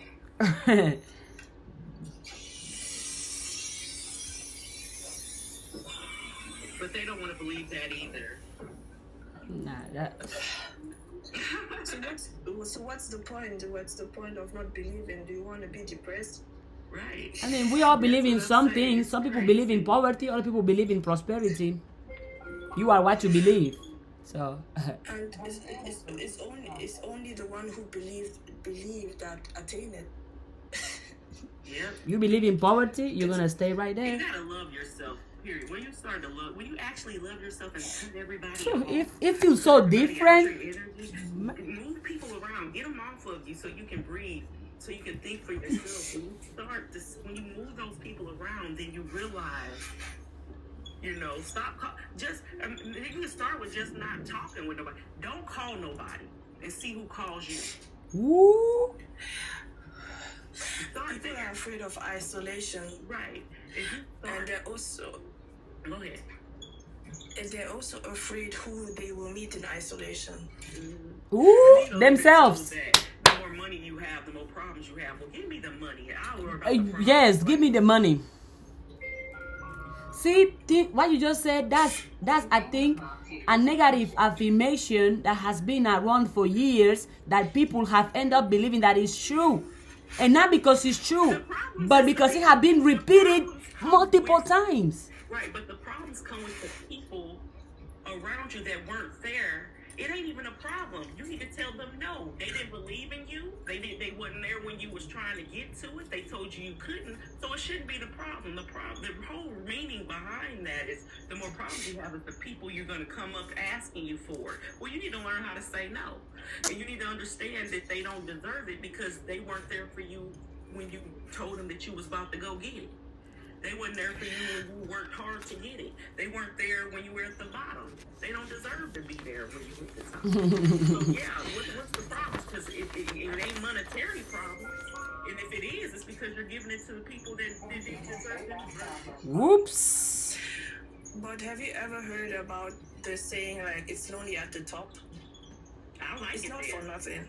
Right. It's not for nothing because people who achieved a certain amount of success had to isolate themselves to discover their Thank you skills, for the gifts. to discover their life mission, to focus on to better themselves.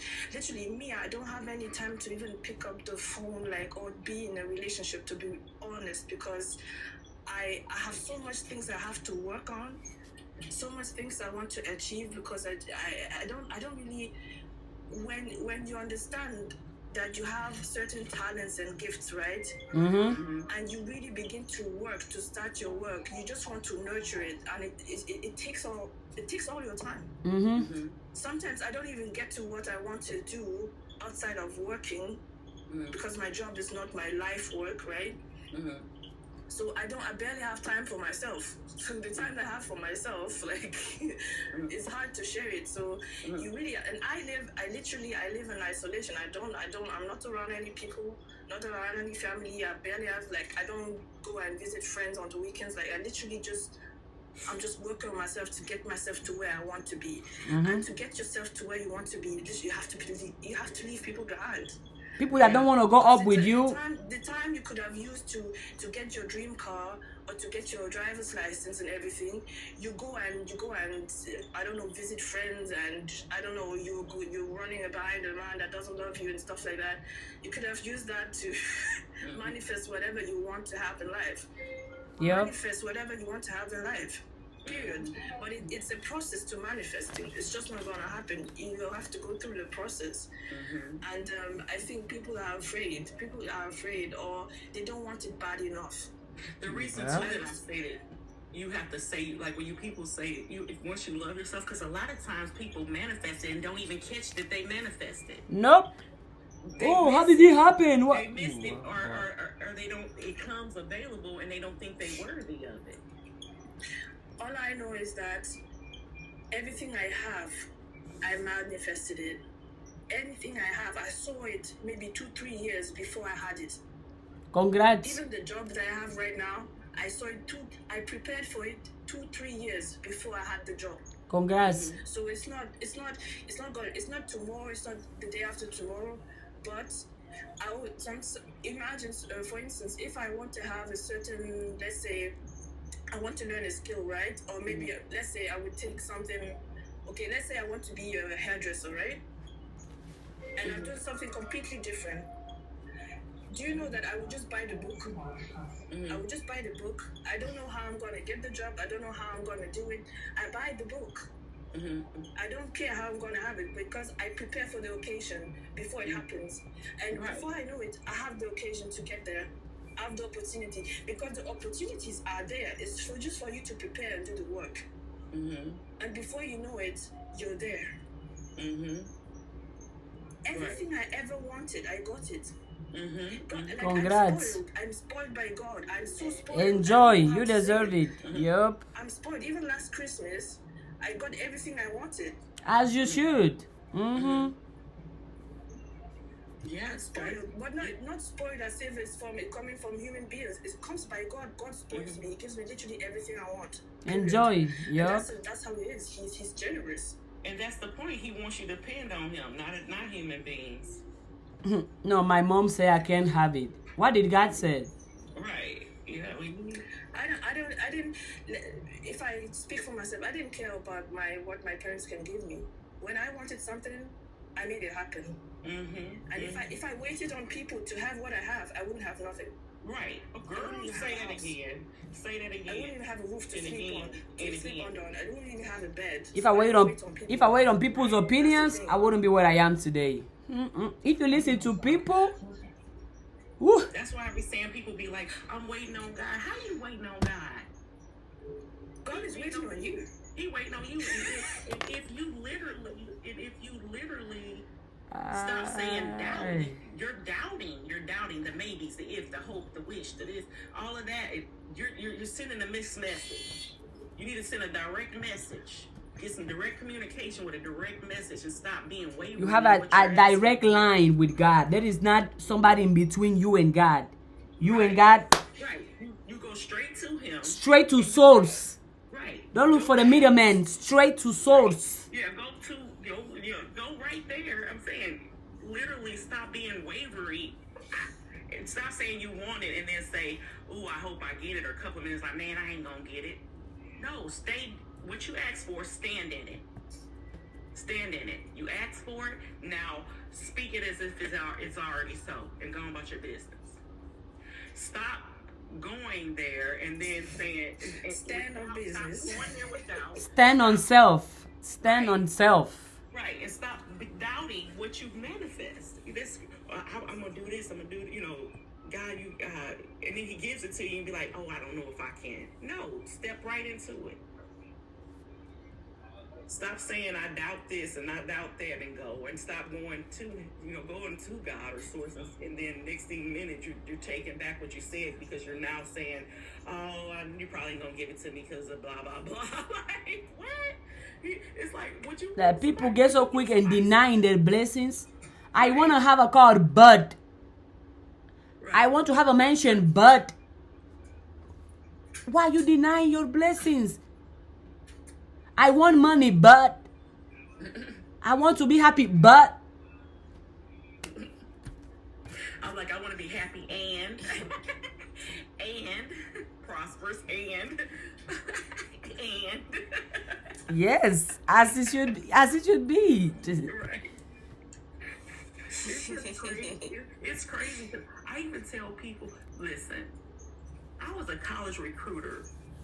People like, you're not I was a college recruiter, and I didn't have my college degree. Oof.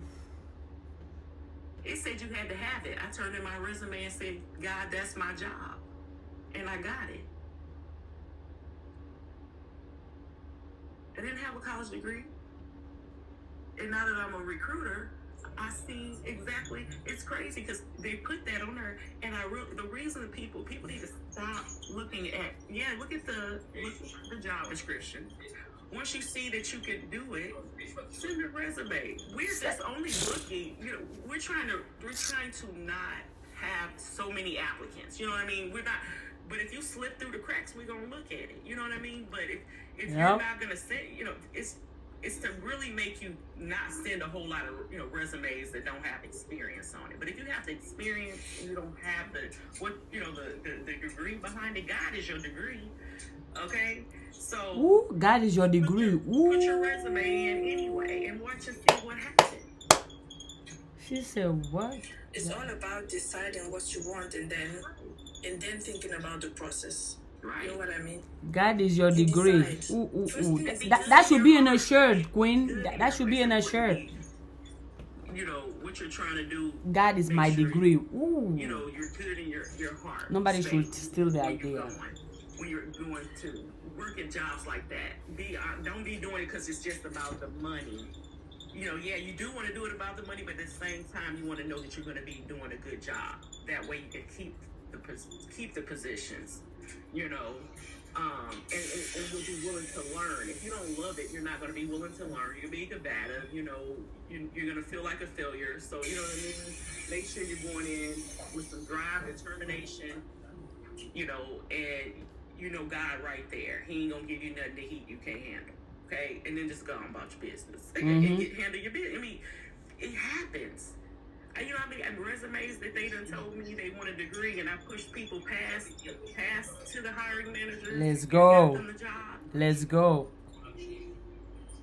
Many people that come to me and they're like, "Hey, I just want 48,000, and I have to go to the hiring manager and say they asked for 70 because they shortchanged themselves." And I'm calling people telling them, "Hey, I just want to let you know, I'm already knowing there's going to be some. Like, I just want to let you know I got you 70 grand." Ooh. They're like, "Oh my God, you're such a." I'm like, "Look," and I have to tell them, "Look, don't ever do that." I have to tell anybody here, if you Stop shortchanging yourself. Look up your position where you're at right now. Yup.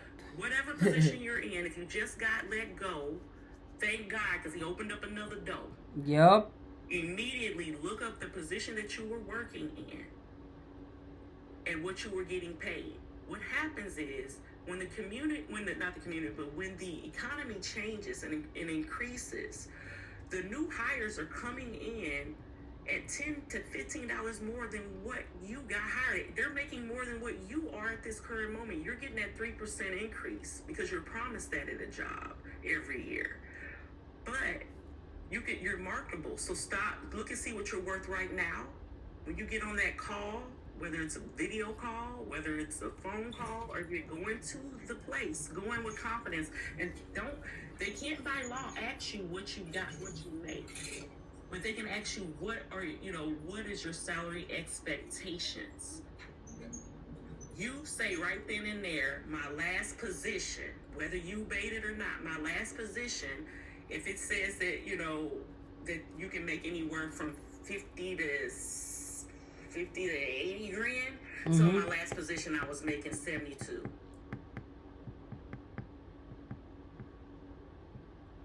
Because they can't ask you. Whoop.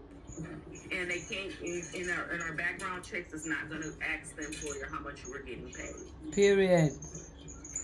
So if you say that, so I don't want to go nowhere. I don't want, I want to be somewhere around there, but I'm negotiable. You was getting paid 48. So if they gave you 65, you still winning. Yes. But don't shortchange yourself. I have so many applicants that come through, and we literally pay somebody $36,000 more than what they were getting paid. That's life-changing. Damn. I'm claiming that for everybody listening to this video. Because I get the call and tell them, I think we have to. Be like, oh my God, no, I'm here to help you. That's why I'm the recruiter. I don't want to be a manager. I don't want to be a manager. Everybody's like, why don't you be a manager? No, because then I can't help people coming through the door. That's actually I do not want people shortchanging themselves. We're in an economy that is a hot mess right now. Well, you want to know how you feed your family? Thank God that you're feeding your family. Say thank you, God, for feeding my family. For so much money to enjoy, to travel. Thank you that my bank account got 10 grand in it and 30 in savings, and I got 401ks and my credit score 850. Just start thanking them and let them change it. Let them do the work. Get out his way. He don't need your help after you hand it over. Trust, and just give thanks. As you pray, believe that you have received. Getting information. You'll start hearing things like on your credit. You might start hearing some or get a gut feeling that you need to go dispute something. Go do it. Challenge some stuff. Fix your resume up. Get into some recruiters. Fix it up. Make sure it's presentable. Make sure you look at the job description in your resume, and do you have any of the keywords that's on the resume on your application? Is it so beautiful.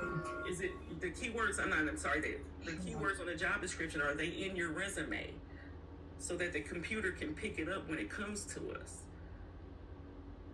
If it says this is required, make sure that is in your, if you've done it before, make sure you have it where you've done it before. Put it on your resume wherever you've done it before, so we can see. We ain't got to call you and ask you, did you do it? It's already there. I'm going to tell you, my resume is set up with my skills and all of that. It's set up with my skills, the objective, but inside of so nobody call me and say, did you ever recruit for? Everything I've ever recruited for is on my resume. So when they call me, they're like, oh my God, we really don't have much to say or ask. It's like a 30-minute one and done interview. That's how you want it. You want to set yourself up for success. And also just believe you're capable, right? Right. As simple as it can get. You're going to get trained wherever you go. It's not even believing. It's like, God didn't create something that doesn't work. Right. Period. He created the greatest of all creations. Me, you, And us. yeah, so there's nothing, and the human being is a being that can always learn, and that's also magic actually, that we're able to learn, able to adapt, that we're creative, that we create ways where there are no ways. And that's actually our nature, to be creative. And being creative also means that you make the impossible possible.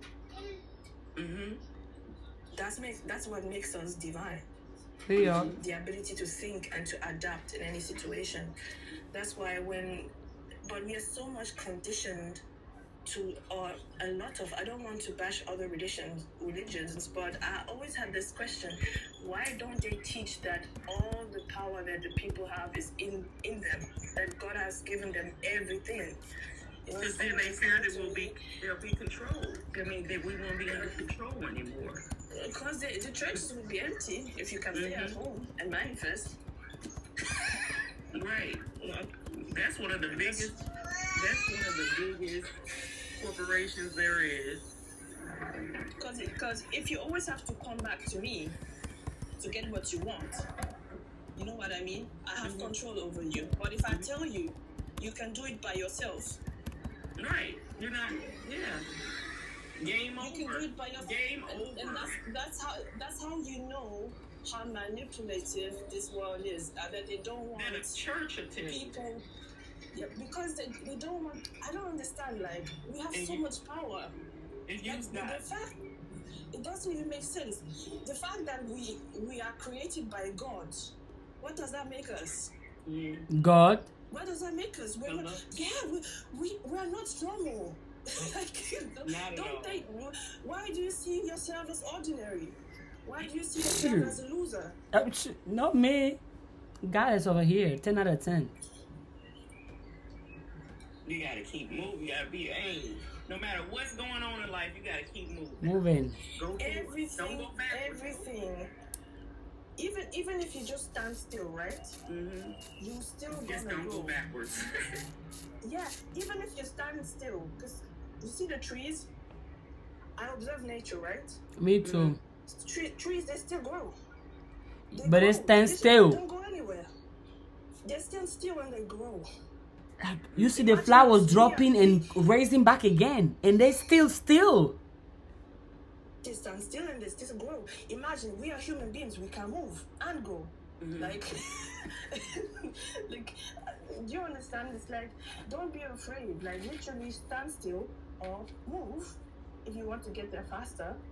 But you don't have to worry about anything, and that's why the holy text always tells you, don't be afraid. Be calm. When there's this one, you know, this one thing when Jesus was with the disciples on the boat, and there was a big storm, and he was sleeping, he was chilling. he was chilling, and they were panicking, and they were like, and then he stood up and he calmed the storm. That story, right? It's just an analogy how you handle stormy seasons or seasons that it's all in your mind. If you panic because there's a storm, then it's gonna be it's your attitude. If you stand still, everything's gonna stand still eventually. It also is. Once you, again, I think like once you learn the concept of self-love and self-control, and not how to think and feel out of your emotion, like everything does not deserve a reaction. You know, it doesn't deserve it. And once, like you said, control the storm. Well, in order to control your storm, you need the first thing you need to know how to control is self. Once you learn how to control self and anger and how to transform it into something better, then you can do anything, you know, knowing that you're worthy and all of that as well. But self-control is a big thing, you know, and learning how to control your emotions. Your thoughts, even the words that come out of your mouth, control that. Once you learn how to do that, you're a beast, and they don't want you to know that. Do They you know want you to what get out helps of me? control, because then there's the prisons for you. You know, they want you to get out of control, because they got it. The more you're out of control, the more you drink and drive, the more you do. Because you know what I'm saying. The more you're out of control, you're doing craziness. Stupid That's gonna stuff. lead you somewhere you don't want to be, down a dark thing. But once you learn self-control, then you're not gonna make them that much money anymore. If you keep eating, you're gonna make the hospital. You know what I'm saying? Eating stuff that ain't healthy for you and not working out or moving around is like you're gonna be in the healthcare system. Another thing that's gonna, getting money off you. You're gonna end up as the pharmacist, the real drug dealer. You're gonna be there. Okay, that's the real drug dealer, the pharmacist. Okay, you're gonna get there. Ah. Learn how to control yourself. Do you know what standing? Yeah. Do you know what standing still also means? It's being faithful to yourself. Right. You don't move nowhere. You stay with yourself. That's part of self-care, self-love. Standing still also means being very, very faithful to your and loyal to your own vision. Because what happens? Somebody comes into your life and you just abort your mission, or you don't take care of your mission anymore. I don't know why. I don't know why we do that. And that's why I say you really have to self-love. For it, you have to really be alone. You have to learn how to be alone and really sit down with yourself and be okay with sitting down with yourself. Yes. I don't know, I got bashed last time in another life because I was saying like, right now, what I need is myself. I don't need nobody. And I was like, no, and they were like, oh, you're bitter. I said, no, I'm not bitter. I'm happy. Actually, I'm dancing right now. And they didn't understand it because they I bash am you for dedicated that? to myself. Man. What's wrong with being dedicated to myself? If I'm not going to be dedicated to myself, nobody's going to be dedicated to me. No. So nobody's going to make it happen if I don't make it happen. So what is so wrong with being dedicated, with standing with yourself, with standing up for yourself also? Some people believe that it's wrong to pick yourself. And you're supposed to pick your family first, your friend first, your kids first, your job first, your goals first. Without me, they don't exist anyways. Do you know what? Everybody, I believe, this is my belief. This is what the higher power has told me. I don't know if for other people. I did not come on this planet to do anything else but to take care of myself and fulfill my vision. Everything else is just things that happen. But if the most important for me is for me to actually be the best that I can be, to get to the top of who I can be eventually. And it has nothing to do with other people. It will be at service of other people. Of course, I have to be of service to other people. That's why I'm here.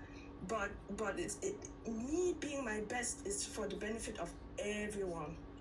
So I don't really care what people think. I don't care because I've never felt that good in a long, long time. So they can say whatever they want to say. And I feel we have to listen to God and not listen to people. Because people are wrong all the time. What do they even know? Nothing. They don't even believe in God. So I don't... That's the problem. People allow other people to think for them. No, I don't listen. I went on a live. I said to, because it was another topic. I don't want to get too much into it, but I said to the women, don't listen to anyone but yourself. Mm-hmm. Don't listen to them. And then the people started screaming, oh, you're crazy, you're this, you know. That's what you get. I said, don't listen to anyone but God. Listen, you don't have to prove yourself to anyone. No, you don't. But God. Not even but God. God already knows who you are. He knows you're dope. He knows what you can do. And he told you what you can do. And that's a secret conversation between you and your higher power. Now act on it. And whatever other people are saying, I tell you, if I listened to other people, I would not be here anymore. I tell you, So don't listen to other people. I Think grew for up, people yourself. were telling Think me, for you're yourself. ugly, you're not gonna make it, you're Think never for gonna yourself. finish this, you're not that, you're not that, you're not that, you're not that. I never listened to them. I never ever listened to anyone. And that's why I am the way I am. And imagine if I listened to those people and I believed that I wouldn't make it, I believed I was a failure, I believed I was this or that, or I wasn't worth anything. Don't even feed into how people treat you. That's fake. Some people, they see you have value and still treat you like shit. Just for you to believe what they want you to believe. Just for them to control you. That's why I say, don't believe what's outside. Stick to what God has told you. Then think for yourself. Think for And yourself. listen to your voice. Take your own voice seriously. Take your own advice and see how it goes. Take your own advice. Sometimes take your own advice. Nothing wrong with that. Nothing wrong with that. Listen that's to only- listen to that's how you yourself. get to Why where you is it want so to be. hard? Listen to your All the body. successful people, everybody told them they're not going to make it. Oh well, Everybody told them they're crazy. including their own Everybody parents. told them that- Sad.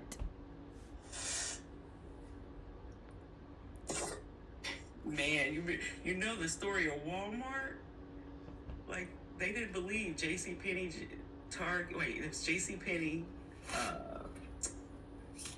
Sears, and I think it was Kmart. They were all supposed to be open up, their own, something together. Well, Walmart thought of what he thought. Let's have groceries, let's have this, let's have clothes.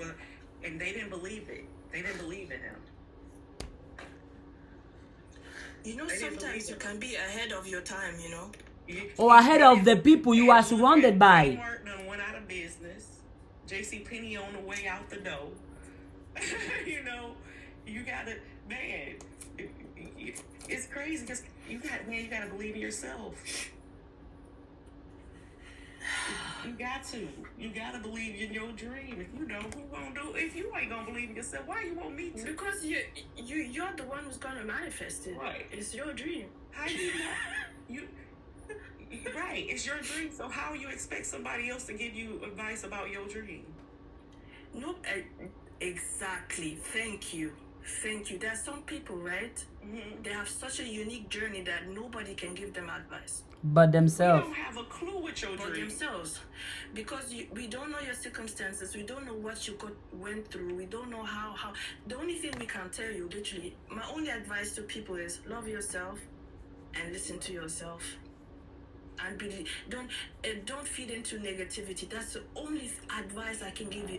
Anything else, I can't advise you about marriage or what job to take or whatever. I might advise you, but I would say this is what have worked for me.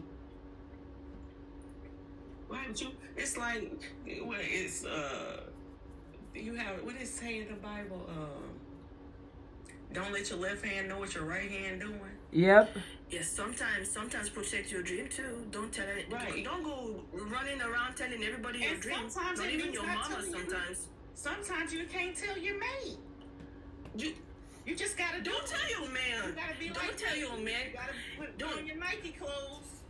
Don't tell your man because you don't know if he's your man yet. Don't tell him. I'm telling you, don't tell him. Right. You can't go. You can't. So they don't know what they don't know. And you don't need any kind of. People don't believe people energy can bring the whole thing down. People don't believe.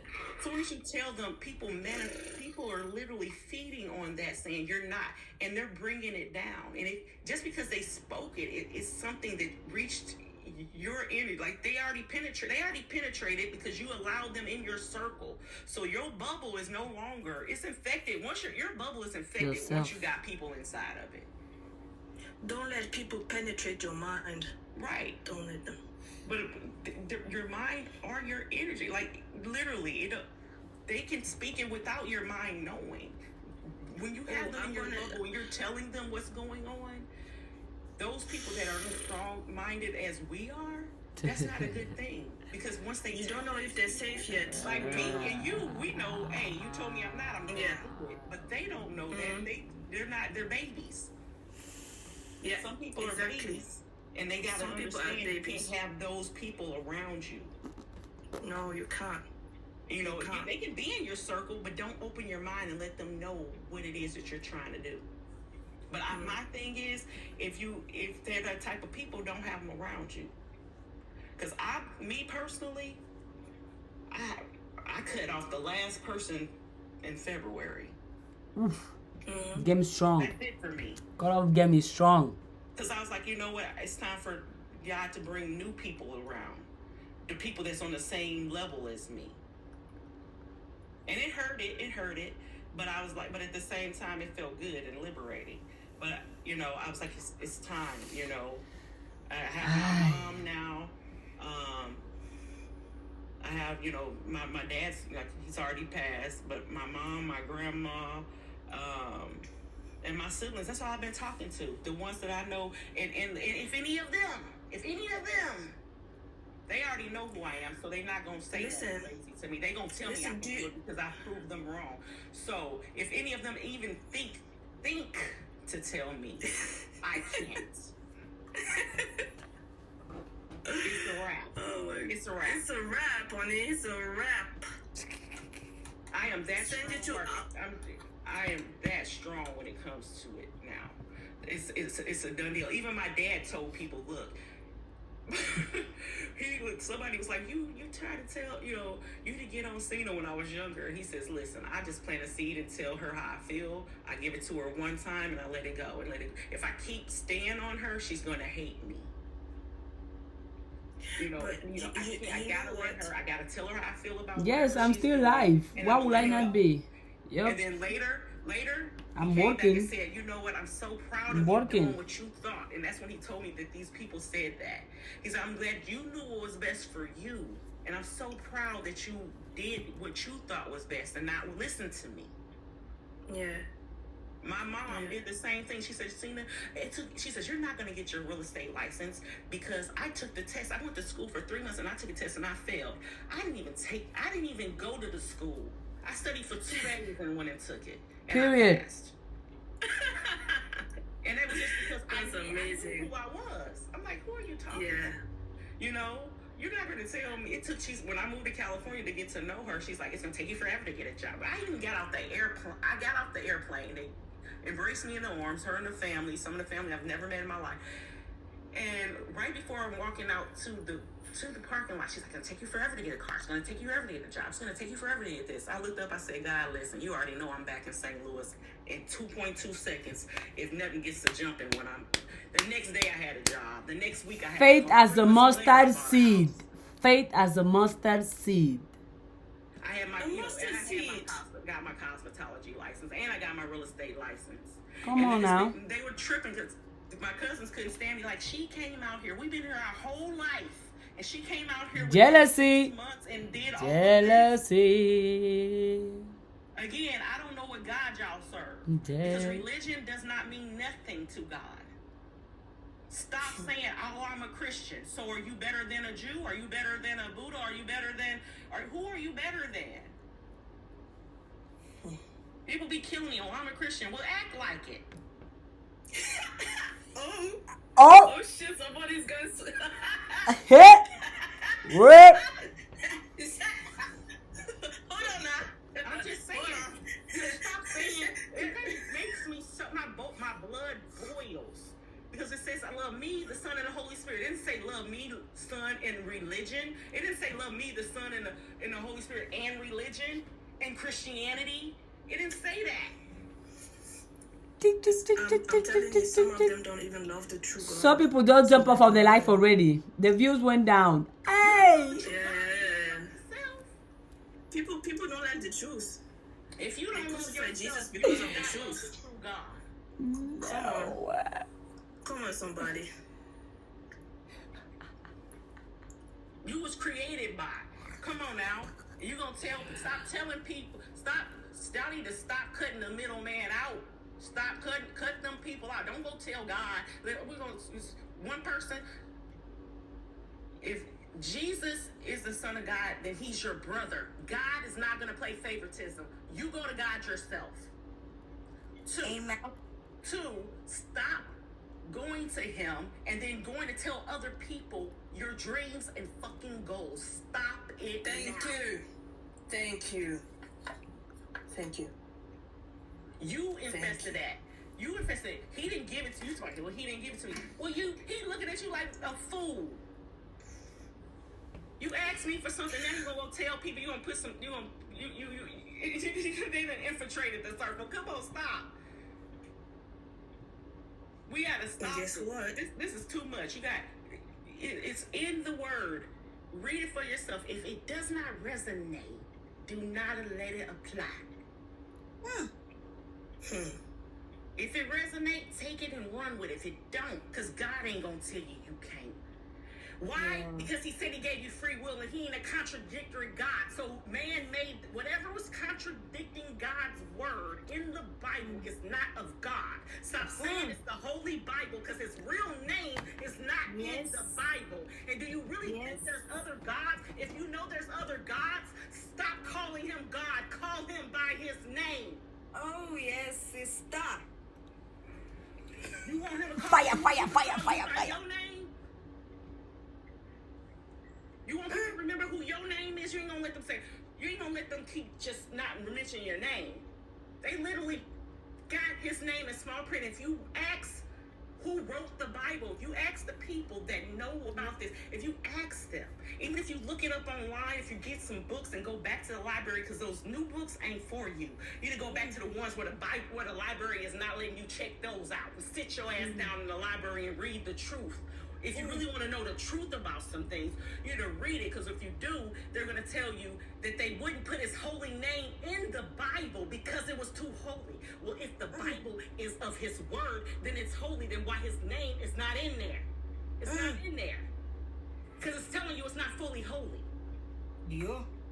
It's not fully holy. And Yo. Study to make get the yourself true approved. translation. Yo. Spirit of discernment. He didn't tell you to let your pastor give you his version of the story. You need to read it for yourself. Yes, sister. Yes. The reason yes, why you ain't comfortable, the reason why you ain't comfortable, those that are still in the church, if the reason you're not comfortable to leave the church is because you ain't fully fulfilled. Why? You've been going there for all these years and you ain't fully fulfilled. You still going to the pulpit, you still asking for forgiveness when you can do that at home. You can do that Still within falling yourself. under anointing. The reason you're going back there is because you know that your subconscious mind is not, your higher self is not connecting with your unconscious mind. Your higher self is trying to tell your unconscious mind it's bullshit. Oh my God. Oh Jesus. Oh my Then God. oh my God. Oh my God. That's God right here. I'm being for real. Yes. Literally. Let her cook. Let her cook. You gotta listen. If you've been going this long, you went to hold up. You went to school. If you did, you probably went to daycare, preschool, then you went to school for 12 years, and then some of you went to college as well. But you graduated. You ain't graduated church yet. Oh, hold on. She's cooking. Let her cook. Let her cook. She's cooking. You ain't graduated. Hold on. The Bible has the same qualifications it did when you first grabbed that book to the day you have it right now. It ain't no words in there. You should know it by heart if you've been going there since you was a kid. Y'all keep saying parents that they had you there a whole week. A whole week. You was in Bible study, you was in church, you was in the choir, you was in whatever, you had little girl, you know, all kind of different stuff you was doing. And you telling me you ain't graduated to understand what the Bible really means? Ooh. You haven't fully dissected the Bible by now? My sister, they don't read it. They don't read the Bible. Let her cook. They don't. We gotta They be don't. for real with ourselves, seriously. People are idle. They're lazy. That's pure idleness. I'm sorry. I'm loud. I'm not sorry, but I'm sorry that I got. But y'all got people who are like, I just be like, oh my God. Let her cook. Are you serious right now? Are you really serious right now? Please get real with yourself. People don't want to do research and they don't want to find out who the true God is. God told you that to mind your masters. And come on, get the fuck out of here. The fuck out of here. The fuck out of here. Let her cook. Let her cook. They don't listen. They don't listen. God gave his only begotten son, okay, first. Okay. To forgive, first of all. It's just crazy. So he gave his only son. Jesus, on one end, said he came, they said he's the Prince of Peace. But then, was it a second Jesus that I missed? Because the other saying was, I came to divide the home. Oh my God. I came to bring division. I came with my sword to bring the. Excuse me? Was he bipolar? Because you can't bring peace and division. Yeah. Yo. Yes. You can. Wait,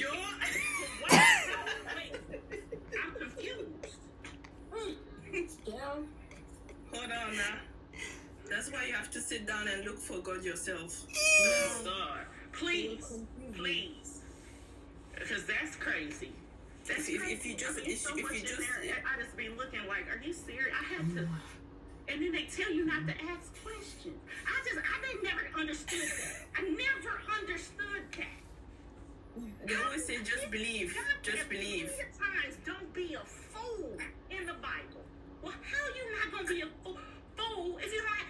You gonna be a fool if you don't ask questions. So I'm not understanding. Please make me understand if you guys have some. I don't understand it. Yo.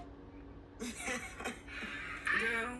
It says Girl. he says don't ask questions. This is what the elders told you in the church. You're never supposed to question God. But God, in the Bible, if this is the Holy Bible and you believe in it, I do believe in some of this stuff, but some of that stuff, And I already know with some plagiarized stories in there. You need to do your research.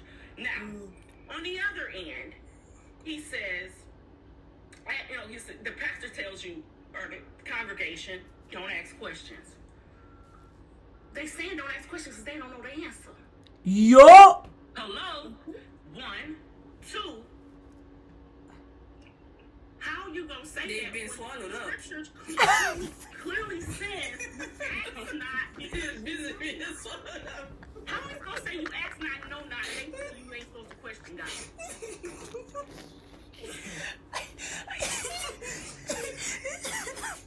They don't have the answers and they swallow it up.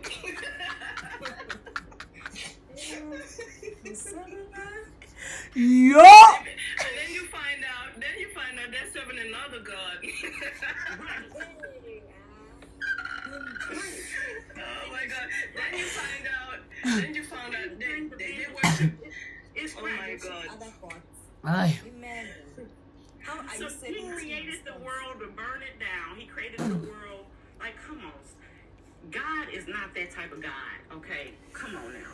Once you realize he's not that type of God and you learn how to decipher who's what and what's what, and then you're good. But as long as you think that he's this unruly person, and if he is a God of jealousy, I would understand that. But how is he going to be a God of jealousy and tell you that you can only get through his son? Again, that's just like me going to Priscilla and say, Priscilla, my sister, we're going to go to our live father. And you tell y'all in the audience, listen to what I'm saying and tell me what your parents would say. Priscilla, can you go upstairs and ask Dad, can I go kick it over my girl house this weekend? Why didn't she come and ask me? I'm asking a third party now to go ask my father. It's the same father as hers. Can I go do something? That makes no sense. First thing my dad's gonna say, my lively dad, even my Why mother, didn't she even come my herself? grandparents, my aunts and uncles, if we're at their house and we ask them, they're gonna say, why Cena did not ask for herself? Why are you up here asking me? It's because they want to cut you off from God. Right. No, you'll get there. Even if you go to a third, it's gonna take longer for it to get to you. It's gonna go long because you don't know when that person's gonna deliver that message. You know what I mean? That's you don't crazy. know when they're gonna go to God to ask. You don't know. You don't know how long it's gonna take or when they feel like doing it. Okay, literally. So then, if he's an angry guy, I would understand because I would be angry. Why are you telling this person to come to me and you could did it yourself? He can And literally read your mind. And then Why would he says he won't put no more on you can handle. And I know for a fact, and please tell me if I'm wrong. And I, You're said, not wrong. and I claim Christianity, but my spirit could not let me. I just kept questioning about like something ain't right here. But I'm not no more. It's only God, the Son, and the Holy Spirit for me. Okay, I don't do the religion thing. I just feel like it's a cult. Yo. I'm being honest.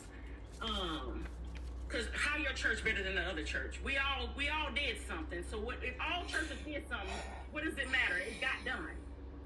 If one church gave socks and one church, if Christian gave socks and Catholics gave some bread, is anyone better than the other? They both gave. So who cares? We're all supposed to be. Remember, he said. So that's where the sword would come in to divide, because he divided you into religions, as if one is better. But this is where the trick comes from. If we're supposed to choose Christianity or religion, it's funny because he says the only way to him is through the narrow road. The road with Christianity and religion isn't narrow, honey. Look it up. Look up how many people are in these beliefs, and you will see it's not narrow. You probably got 1 in a million to get in. Come on now. And it'll be funny when you're looking If back, it was narrow, that person get in the gate that you didn't think was gonna get in there because you judged them. They walk through. You're gonna feel the heat then. You're gonna be sick to your stomach. How did they get through? Well, they probably got through the same way the lady, they was throwing stones at her, and he said, hey, those without sin throw the first stone. He also turned over the tables in the church. So if Jesus turned over the tables of church, evidently something going on right in the church. So I'm like, stop. Come on now. This is ridiculous. We gotta grow up to figure this stuff out for ourselves. If you have your own mind for other things, and don't be like, think for yourself. I don't believe in God, because I do. Just because you believe in religion don't mean I don't believe in God. My whole thing is religion only fits you, or God to some of you only fits you when it comes to things you don't believe with, or you feel like your spirit feels shooken up when I say the things that I just said. And then if it doesn't, if it does, it's because for your own little occasion. But if I called you out and said thou did not kill, but you in the military and you killed, or I called you out and said thou not killed it, but you got an abortion, or if I call you out and I said, I can go down the list on where people go wrong because they messed up the 10 Commandments, and half of y'all went to church your whole life and you didn't even know there's 613 commandments. It's not just 10. come on. So you only.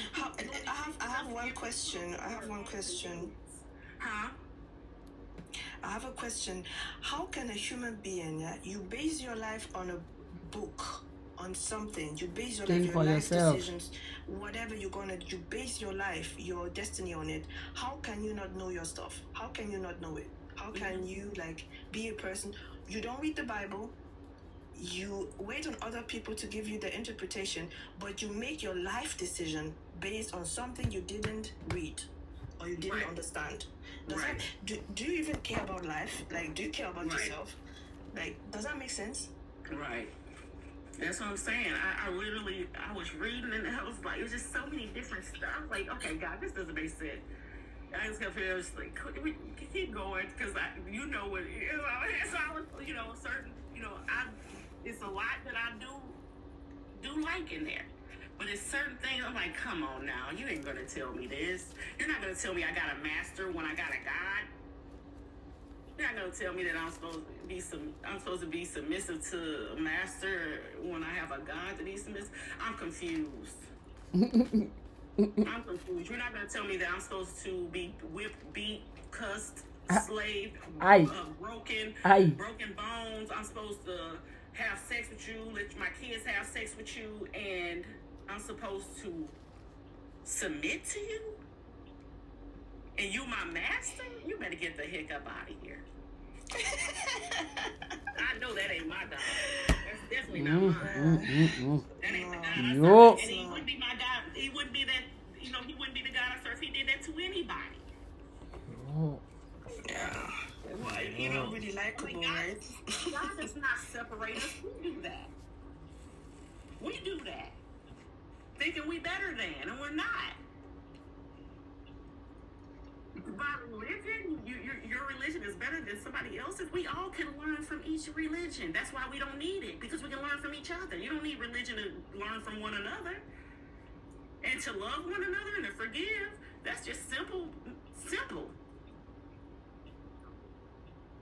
I really give my 10% to you, Priscilla, because you know what?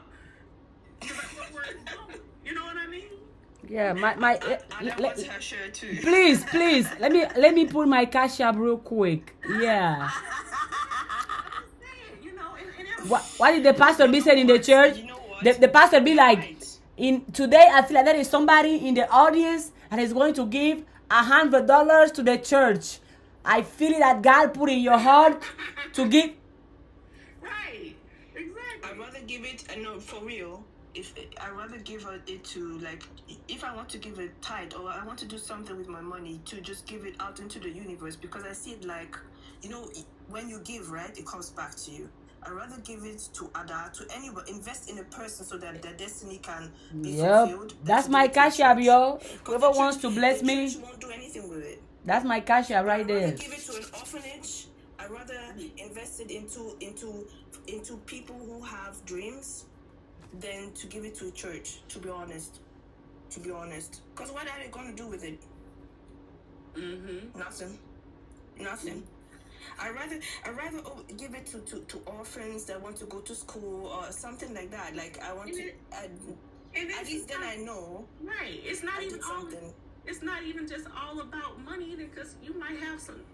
If you have clothes, food, anything that you know that you would use yourself. I hate when people give to the needy, but yet they're giving some stuff they wouldn't put on their own kids or themselves. Ooh.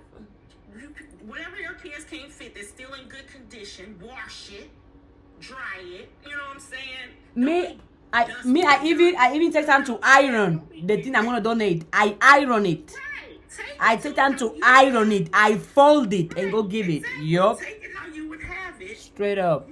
As if you would wear it, and then give it to people. It's not. Sometimes you don't have money, but you got other things that you can give. Whether it's advice, telling somebody they look beautiful today, making somebody's day, buying somebody's coffee. Girl, some of them Christians, they don't even know how to give compliments. Oh, None well. of them donate. Oh, None well. of them have love.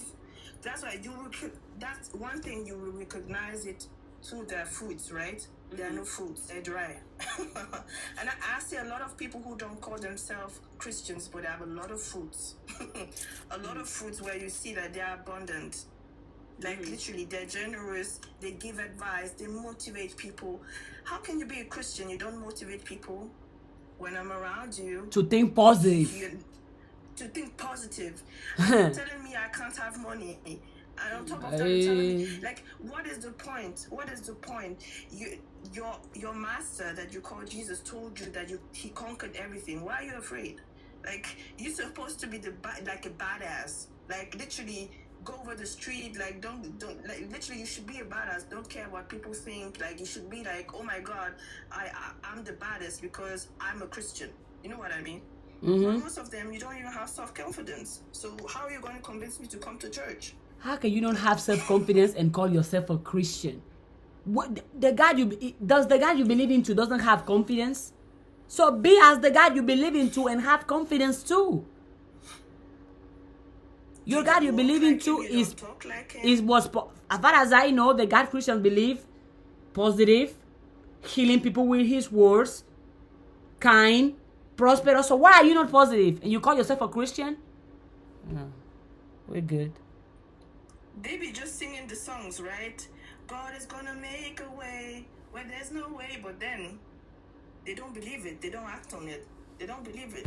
Faith as a mustard seed. Right.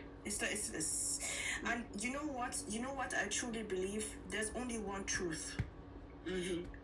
What? There's a universal truth, and when you stand on that universal truth, nobody's gonna like it. Nobody's gonna listen to it. It doesn't matter what religion you have. When you're a real one, and you say the truth, people won't like it. People won't like it, and that's why the road to paradise is narrow. Like, it's narrow, even so difficult to get in there, because not a lot of people are the seekers of truth and speakers of truth. Not everybody's. They don't speak their truth. They want to speak somebody else's truth. You know what my friends did, what my family did. No, what have you done? Speak your truth. Speak your story. No, my friends did that. No. You have to see, like, people don't really want to seek the truth and accept the truth. I remember when I was a Christian, right? I used to say, I don't care. I want to know who God is. I really want to know. I was in my room by myself. I said, I want to know who you are, right? I really want to know who you are. And I said, even if I found out that he's a purple monkey, I will accept it. And people are afraid to find out the truth, that he's not what they told you Exactly. he is. And when you find out that he's not, and that's why, that's why people don't believe in manifesting, people don't believe in getting what you want, because they don't want to, they're scared to encounter the real truth. Right. Because once you encounter it, you can't twist it the way you want it. And I truly believe people who are in the church are people they tell us who God is, but they don't really listen to God. They don't listen. God tells us who he is. We are not supposed to tell him what he's supposed to do for us. No, he said what he's going to do for us, not the other way around. They're telling us who they think God is. They're not telling us the truth. They're telling us about who they even telling us who they want or wish who God was. Or who they Whoops. want our God to be. Yeah. And so they're disobedient to the true God, to be honest. Because their principles are universal, and you have to bow down to them. And a lot of people don't bow down to the universal principles of God. They don't bow. They are disobedient, and disobedient people are jealous and don't get what they want. God is not going to give you what you want when you're disobedient. He said it. Obedience is bigger than sacrifice. You have to be obedient to the vision that he gives to you. For instance, I'm so proud of Ada, because literally I can see it, because I know it. I can see it that whatever she does, when she goes outside and works out or does her videos, that's her vision. She had something in her mind came down, and she did exactly whatever the voice told her to do. I know it because it looks... It doesn't look like what I've seen before. Right, exactly. That's how you know it's creative. It's a creation. But if it looks all the same, y'all pray the same, y'all analyze the same, it's not the creation. Right. You're supposed to think, like I was telling Ada, it's all about we're supposed to think critically. You know what I mean? That's how you build. That's how you learn. That's how you build and learn. It ain't supposed to be disrespect. It's supposed to be just building and learning. I didn't understand, I may not be this, but I understand. I may not be a Christian, but I understand. I may not be a Catholic, but I understand. I may not be, whatever, but I understand where they're coming from. You know what I'm saying? Like even when I was a Christian, I still was a Christian that understood Jehovah's Witness beliefs. I was like, I understand where they get that from. I can get, you know what I'm saying? It's like, why wouldn't I? If you really want to be, if you really want to be fair, we need to be listening to other people. If you want other people to listen to you, then we need to be able to listen to other people. So why would we, if we're going to open it up to listen to other people, why are we labeled? Why is it labeled? And you know one thing that gets you is like, you know, this humbleness, not humbleness in the sense of I'm humble, I don't brag about what I can do, but humbleness when it comes to your knowledge. Being open to be like, okay, I know this, but there are a lot of things that I still don't know. Because there's so much to learn. And that's why it's a journey. When we come to this planet, we're here to learn something. That's why when something bad happens to you, right? See it as something. Don't see it as, oh my God, something happened to me, I'm dying, blah blah blah blah blah. No, this thing is not real. It's just it's like a test, right? Nothing is that serious. Even you wanting to be successful, it's easy. Have fun. It's not something. Have fun. It's not. Nothing is that serious, right? Fun. We are spirits in a body. That's it.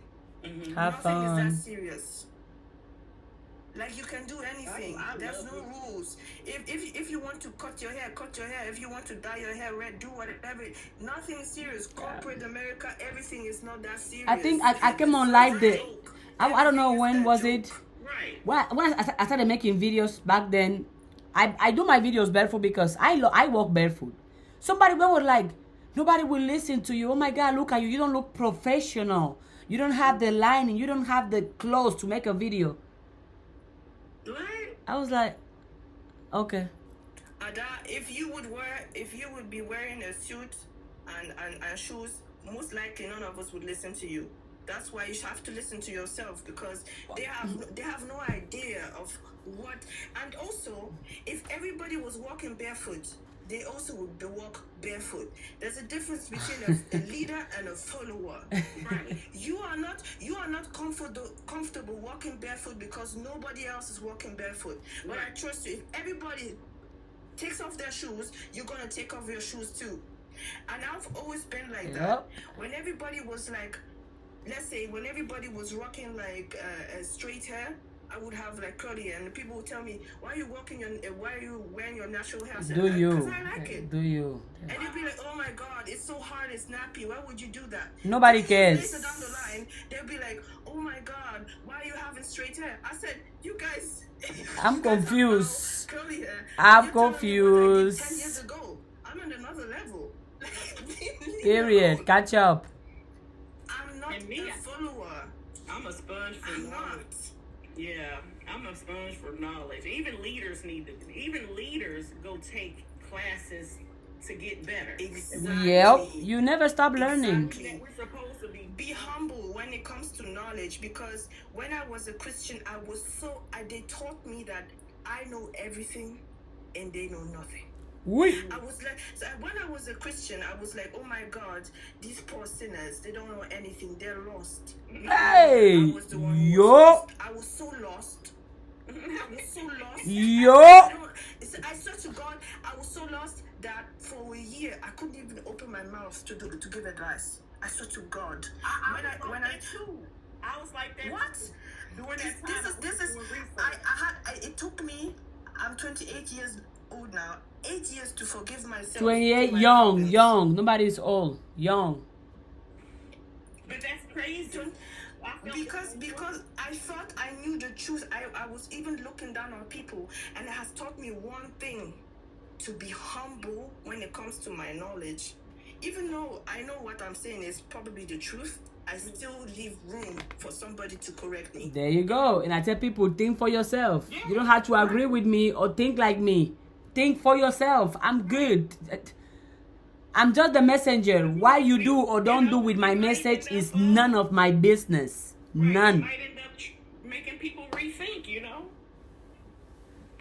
That's the whole thing about having conversation. It shouldn't all And also, be your own leader, right? Right. Be your own leader. I didn't say follow me. Follow I yourself. didn't say it. Be a follower of yourself. I That's didn't say okay. follow me. Think for yourself. I don't mislead people. That's how much I know. But a lot of people, I have noticed that a lot of people are followers. A lot. And because when you're not one, you'll probably be isolated. You'll be even in your family, people won't like you that much. They'll be like, oh my God, she goes again. with her weak vibes. You know, even though you're full of love, right? You're full of love. You're not even saying anything, but they know. Oh my God, if we're gonna do this, or we act a certain way, we gossip, we are this and that. She's not gonna go along with us. You know what I mean? Mm-hmm. So, And I won't. I won't, because I'm obedient to whatever the higher power told me to do. I'm obedient, and you know, it's like in school, right? If you're the one who is good at school and who studies for the test, there are a lot of people who don't study for the test. So they don't come to study, you. They don't do the work, and they will bully you for getting A's. Ain't that crazy? And be bumped. Let me stop. Because when you bully these people, now the bullies in high school, they are not so good right now. They're not in a good place. So God, not in a good place at all. God put them in a rightful place Mm-hmm. where they wanted to be. And that's a universal principle. It always ends up like that. Mm-hmm. That's why you have to be full of love, positivity, Yes. and just wish well on yourself. And the other thing that I love to do, you know, I've been talking to my grandma a lot lately, a whole lot. You know, Yeah. she's been calling a lot lately too. She's 92.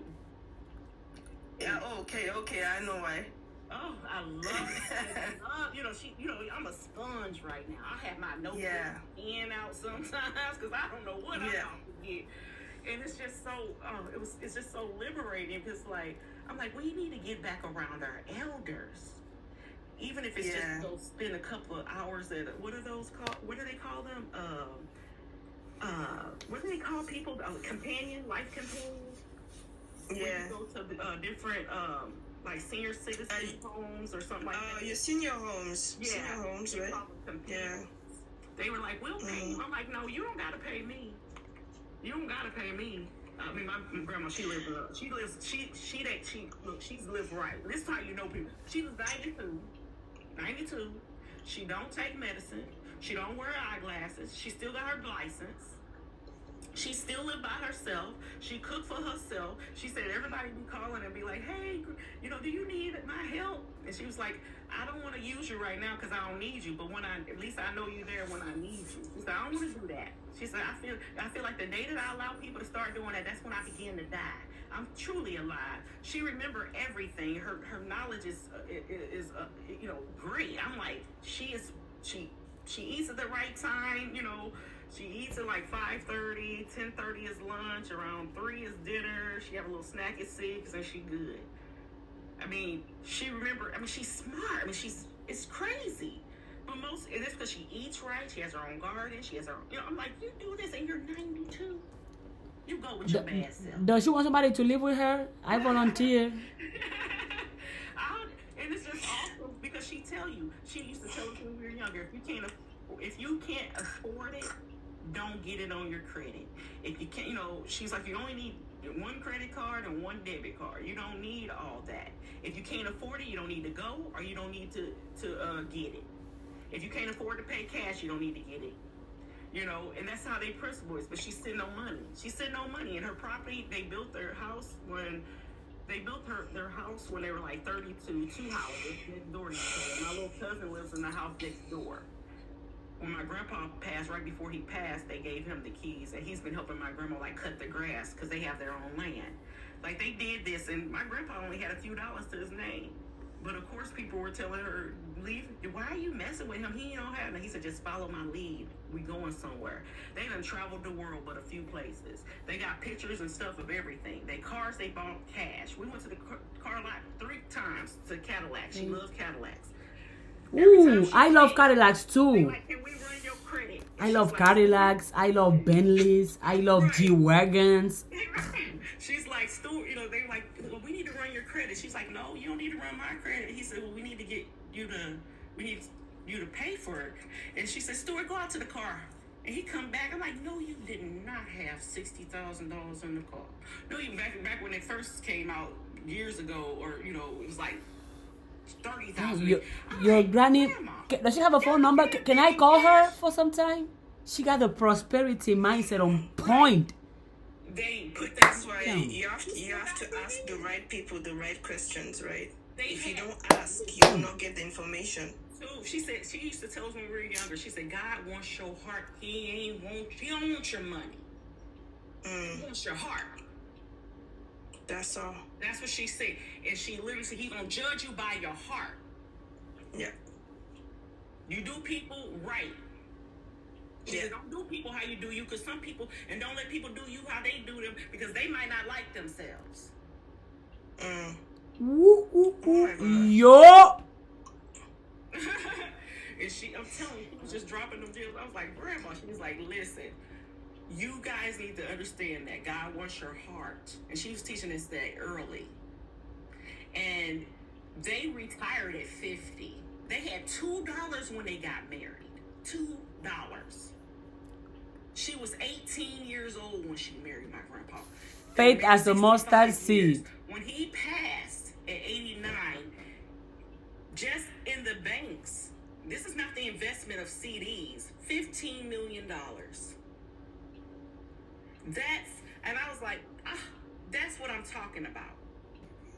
He made sure she was okay. When it was time to put him in a nursing home, she went to one of the best nursing homes. They charged $10,000 a month. Hold on, what's happening? Huh? What's happening? What's happening now?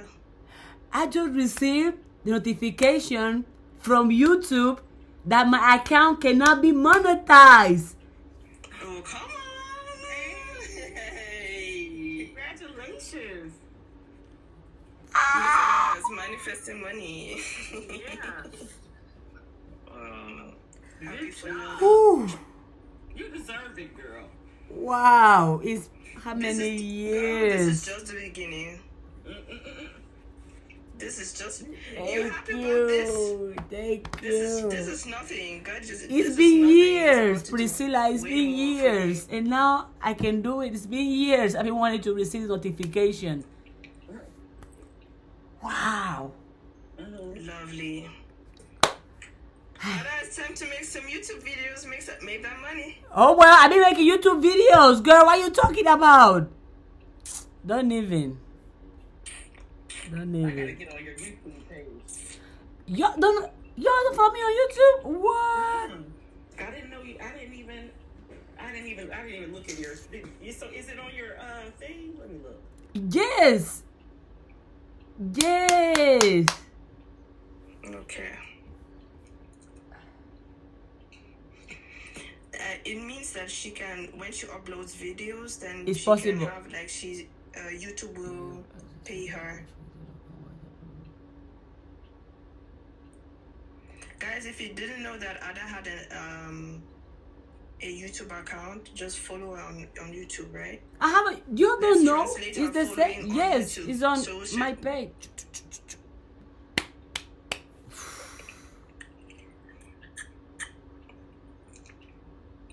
I'm going to follow you on YouTube. As you should, girl. What?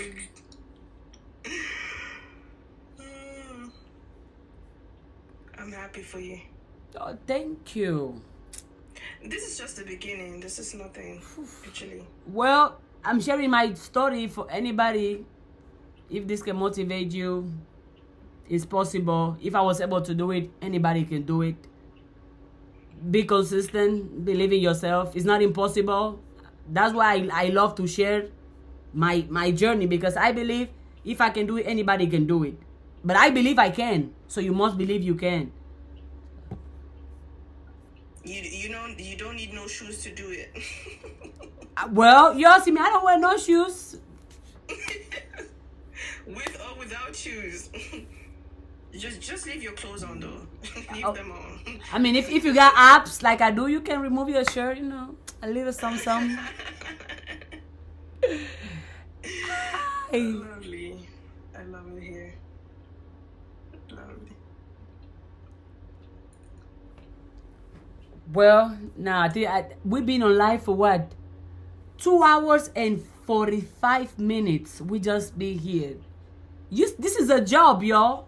Somebody can be like, you still on live? Wow, of course I'm still on live. I'm working. This is mental work. This is creative work. The work everybody is supposed to be doing. Creative. Once you create, you don't have to compete. Once you create, you don't have to be worried about who's listening, who's not listening. No.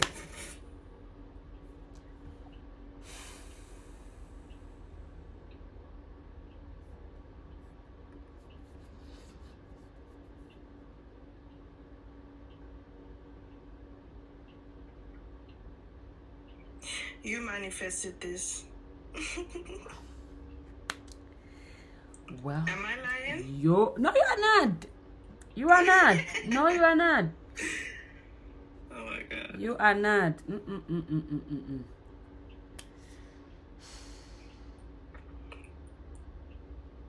Very soon you're going to be on the stage. People are going to recognize you.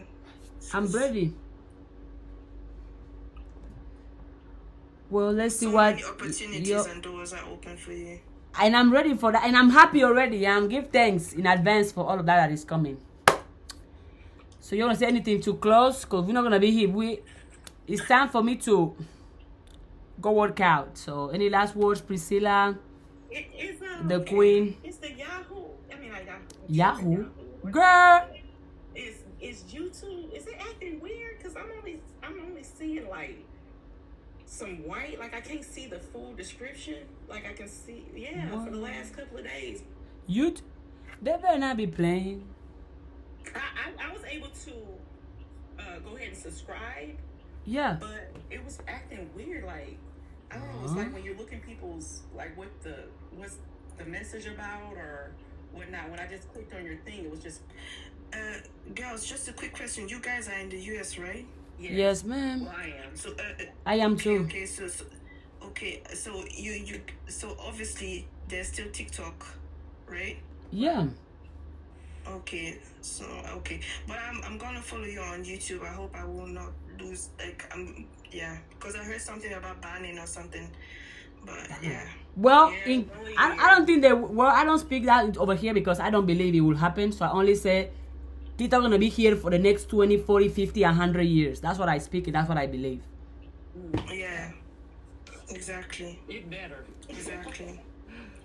But I end up doing. I'm gonna have to send you, Priscilla. I'm gonna send you mine once I Yeah.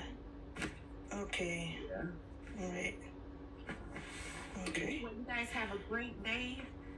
Yeah, you too.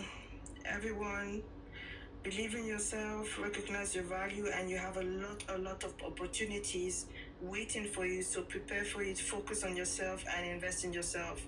Opportunities are waiting for you, and don't let anybody get in between you and your destiny and your opportunities. Take it seriously. You don't, wherever you are, you have opportunities. Go and seize them. Go after them. Everything is open for you. Literally, we're waiting on you. The world is waiting on you. God is waiting on you. Believe in yourself. Yep. Know it. It's not. I'm not lying. It's not even something you have to believe in. It's a knowledge. You have opportunities right now waiting for you. Mm-hmm.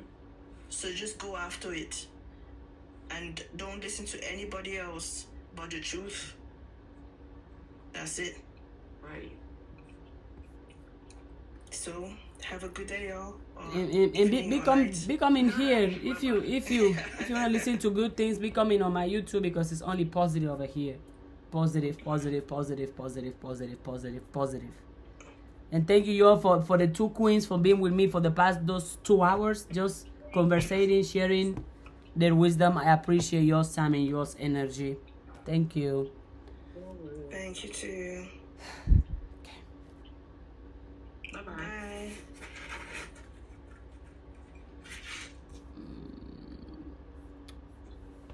Okay.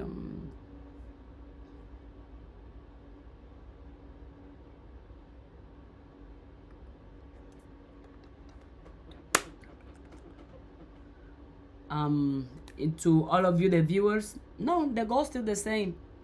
Love yourself, support yourself, believe in yourself. if Ada's affirmation work, I have no job and she spoke faith over me and now I have a part-time job. Whoa! This is a huge testimony. What? She spoke faith over me and now I have a part-time job. Yes! Yes!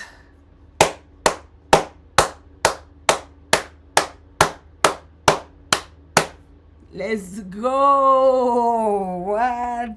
It works. It works. Thank you. Thank you, divine power in me. Thank you, God. Thank you, universe. This is another testimony. I wish you can join and come share your testimony with everybody, but whoa. I remember, and it was you. Yes, I remember this live. I did a prayer for a new job over you.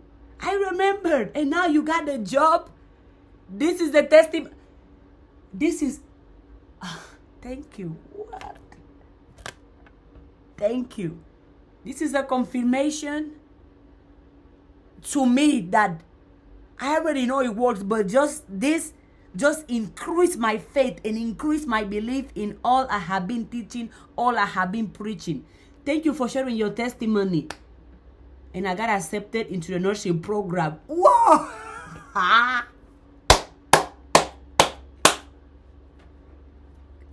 Yes! That I remember vividly. The whole life I was doing a prayer, affirmation for her to get a new job. And now she's here confirming, sharing her testimony and how she got the job.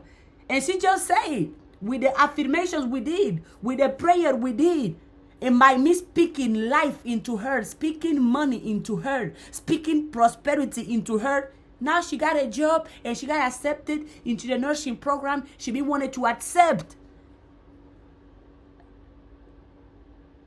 Actions speak louder than words. But my words and my actions are matched. This is the proof. This is the testimony. It works. It works if you make it work. It works if you believe in you, if you believe in the God in you. Which other proof do you want? Thank you, Queen, for sharing your testimony. Wow. This just gave me so much energy, motivation, and inspiration for another thousands of years. It works. It works. I say, you just see. Thank you, God. Thank you, God, for using me as a vessel of happiness, as a vessel of prosperity, as a vessel of inspiration, as a vessel of money, as a vessel of self-belief, as a vessel of self-faith, as a vessel of love. Thank you, God, for using me for good, for using me for love, for using me for happiness, for using me for prosperity, for using me for money, for using me for peace, for using me for perfect health, for using me for positivity. Thank you for making me a vessel of love, a vessel of happiness, a vessel of inspiration, a vessel of greatness, a vessel of self-belief, a vessel of self-faith. Thank you for making me a vessel that anything and everything is possible for those that dare to believe. Thank you, God. Thank you, God, in me. Keep going, my love. It works. Of course I'm gonna keep going. Of course I'm gonna keep going. Yeah. Wow.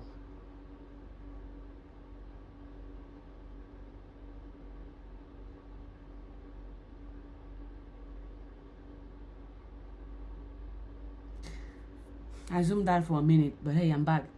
Okay. Well, gotta head out. I'm fasting. I don't know if I told you, but I have been fasting. I don't eat from sun in, sun out. So I'm very dehydrated. You can see my lips very dry, my skin pretty dry, but that's okay because I'm fasting.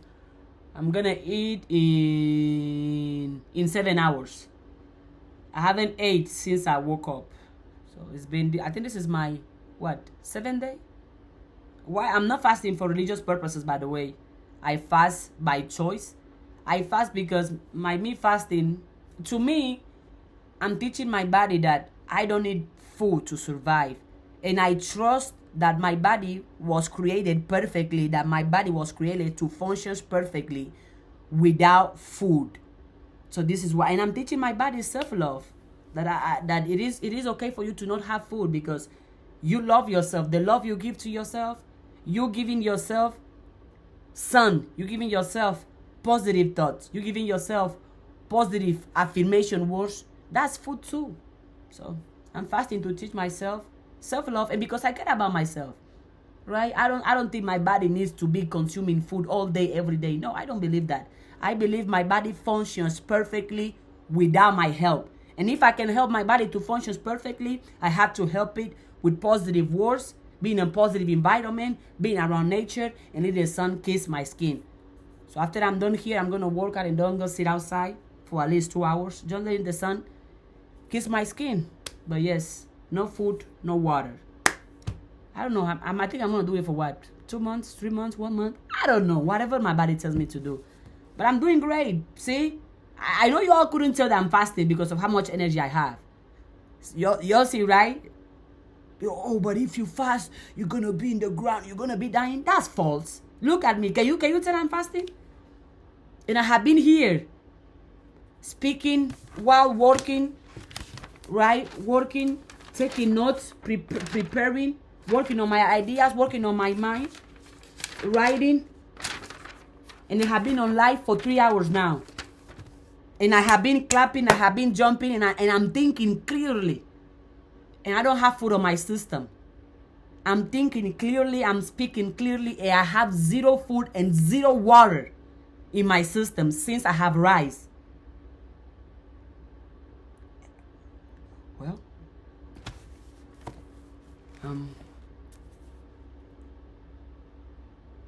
okay. Yep. Not things that I don't know, because sometimes my mind goes so far that I have to write things down so I don't forget the things. So I have the road here. I'm gonna put my Cash App again because I know there is somebody out here. If you don't have Cash App, I have Zelle, I have PayPal. So if you want to send me a Zelle, let me know. I will give you my Zelle. If you want to send me PayPal, I will give you my PayPal. But that's my Cash App. So whoever wants to bless me financially, go for it. Go for it. I know you want to, so go for it. And you know all the money you are giving me is coming back at you. Because as you give, you receive. Right? That's my Cash App right there. Thank you to the two amazing, prosperous, successful queens out here. Woo. Creative work. Creative work is the most rewarding work. I have been here for 3 hours, but I didn't feel like I was working. I didn't feel like I was having a good time. I was enjoying and doing something that I love.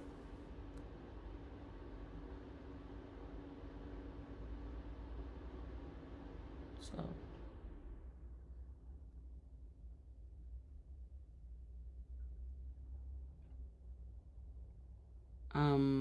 okay, I'm gonna head out.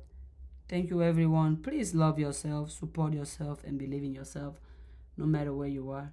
It only seemed like an hour. I'm telling you, queen, like an hour, but it's been 3 hours. 3 hours and some minutes. Right? And I've been here communicating, talking. We even did affirmations. I took notes. I was also doing homework. I was also doing creative work. Damn, it's amazing the amount of things we can do if we believe we can do them. It's always a good time on your life. Great. I'm glad and I'm truly happy. That's how you feel being on live with me. I don't know. I'm just being myself. I'm just sitting on my chair and I don't know, just doing me. What can I say? What you see is what you get. That's all I can say. But thank you, y'all. And also yesterday, I think it was yesterday, I reached 300K followers. Our community is getting bigger. So I just came here to celebrate that, to say thank you. We're getting bigger, which means the positivity is getting bigger, the kindness is getting bigger, the self-love, the self-belief, the self-faith is getting bigger, the God within is getting bigger. Thank you. Thank you. Thank you, God in me. And yeah, I think my lips are too dry, but that's okay.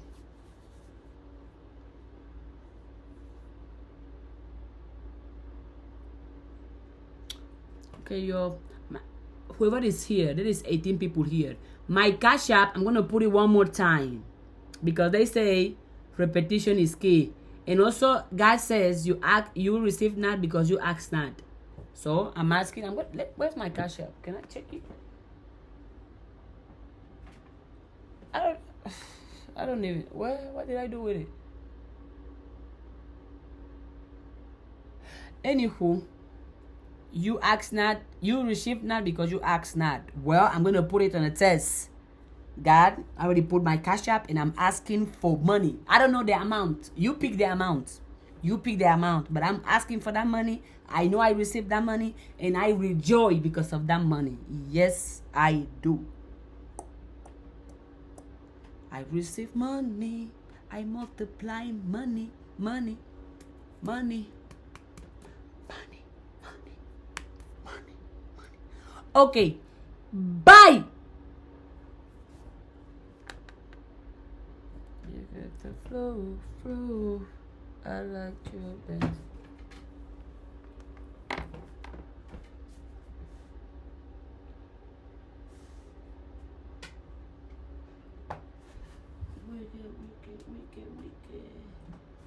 My phone is at 3%. Everything is great. Everything is great. Everything is great. Everything is positive. Everything is loving. Everything is successful. Oh, still recording? Well, you're gonna watch this on YouTube. Subscribe, like, comment. Thank you.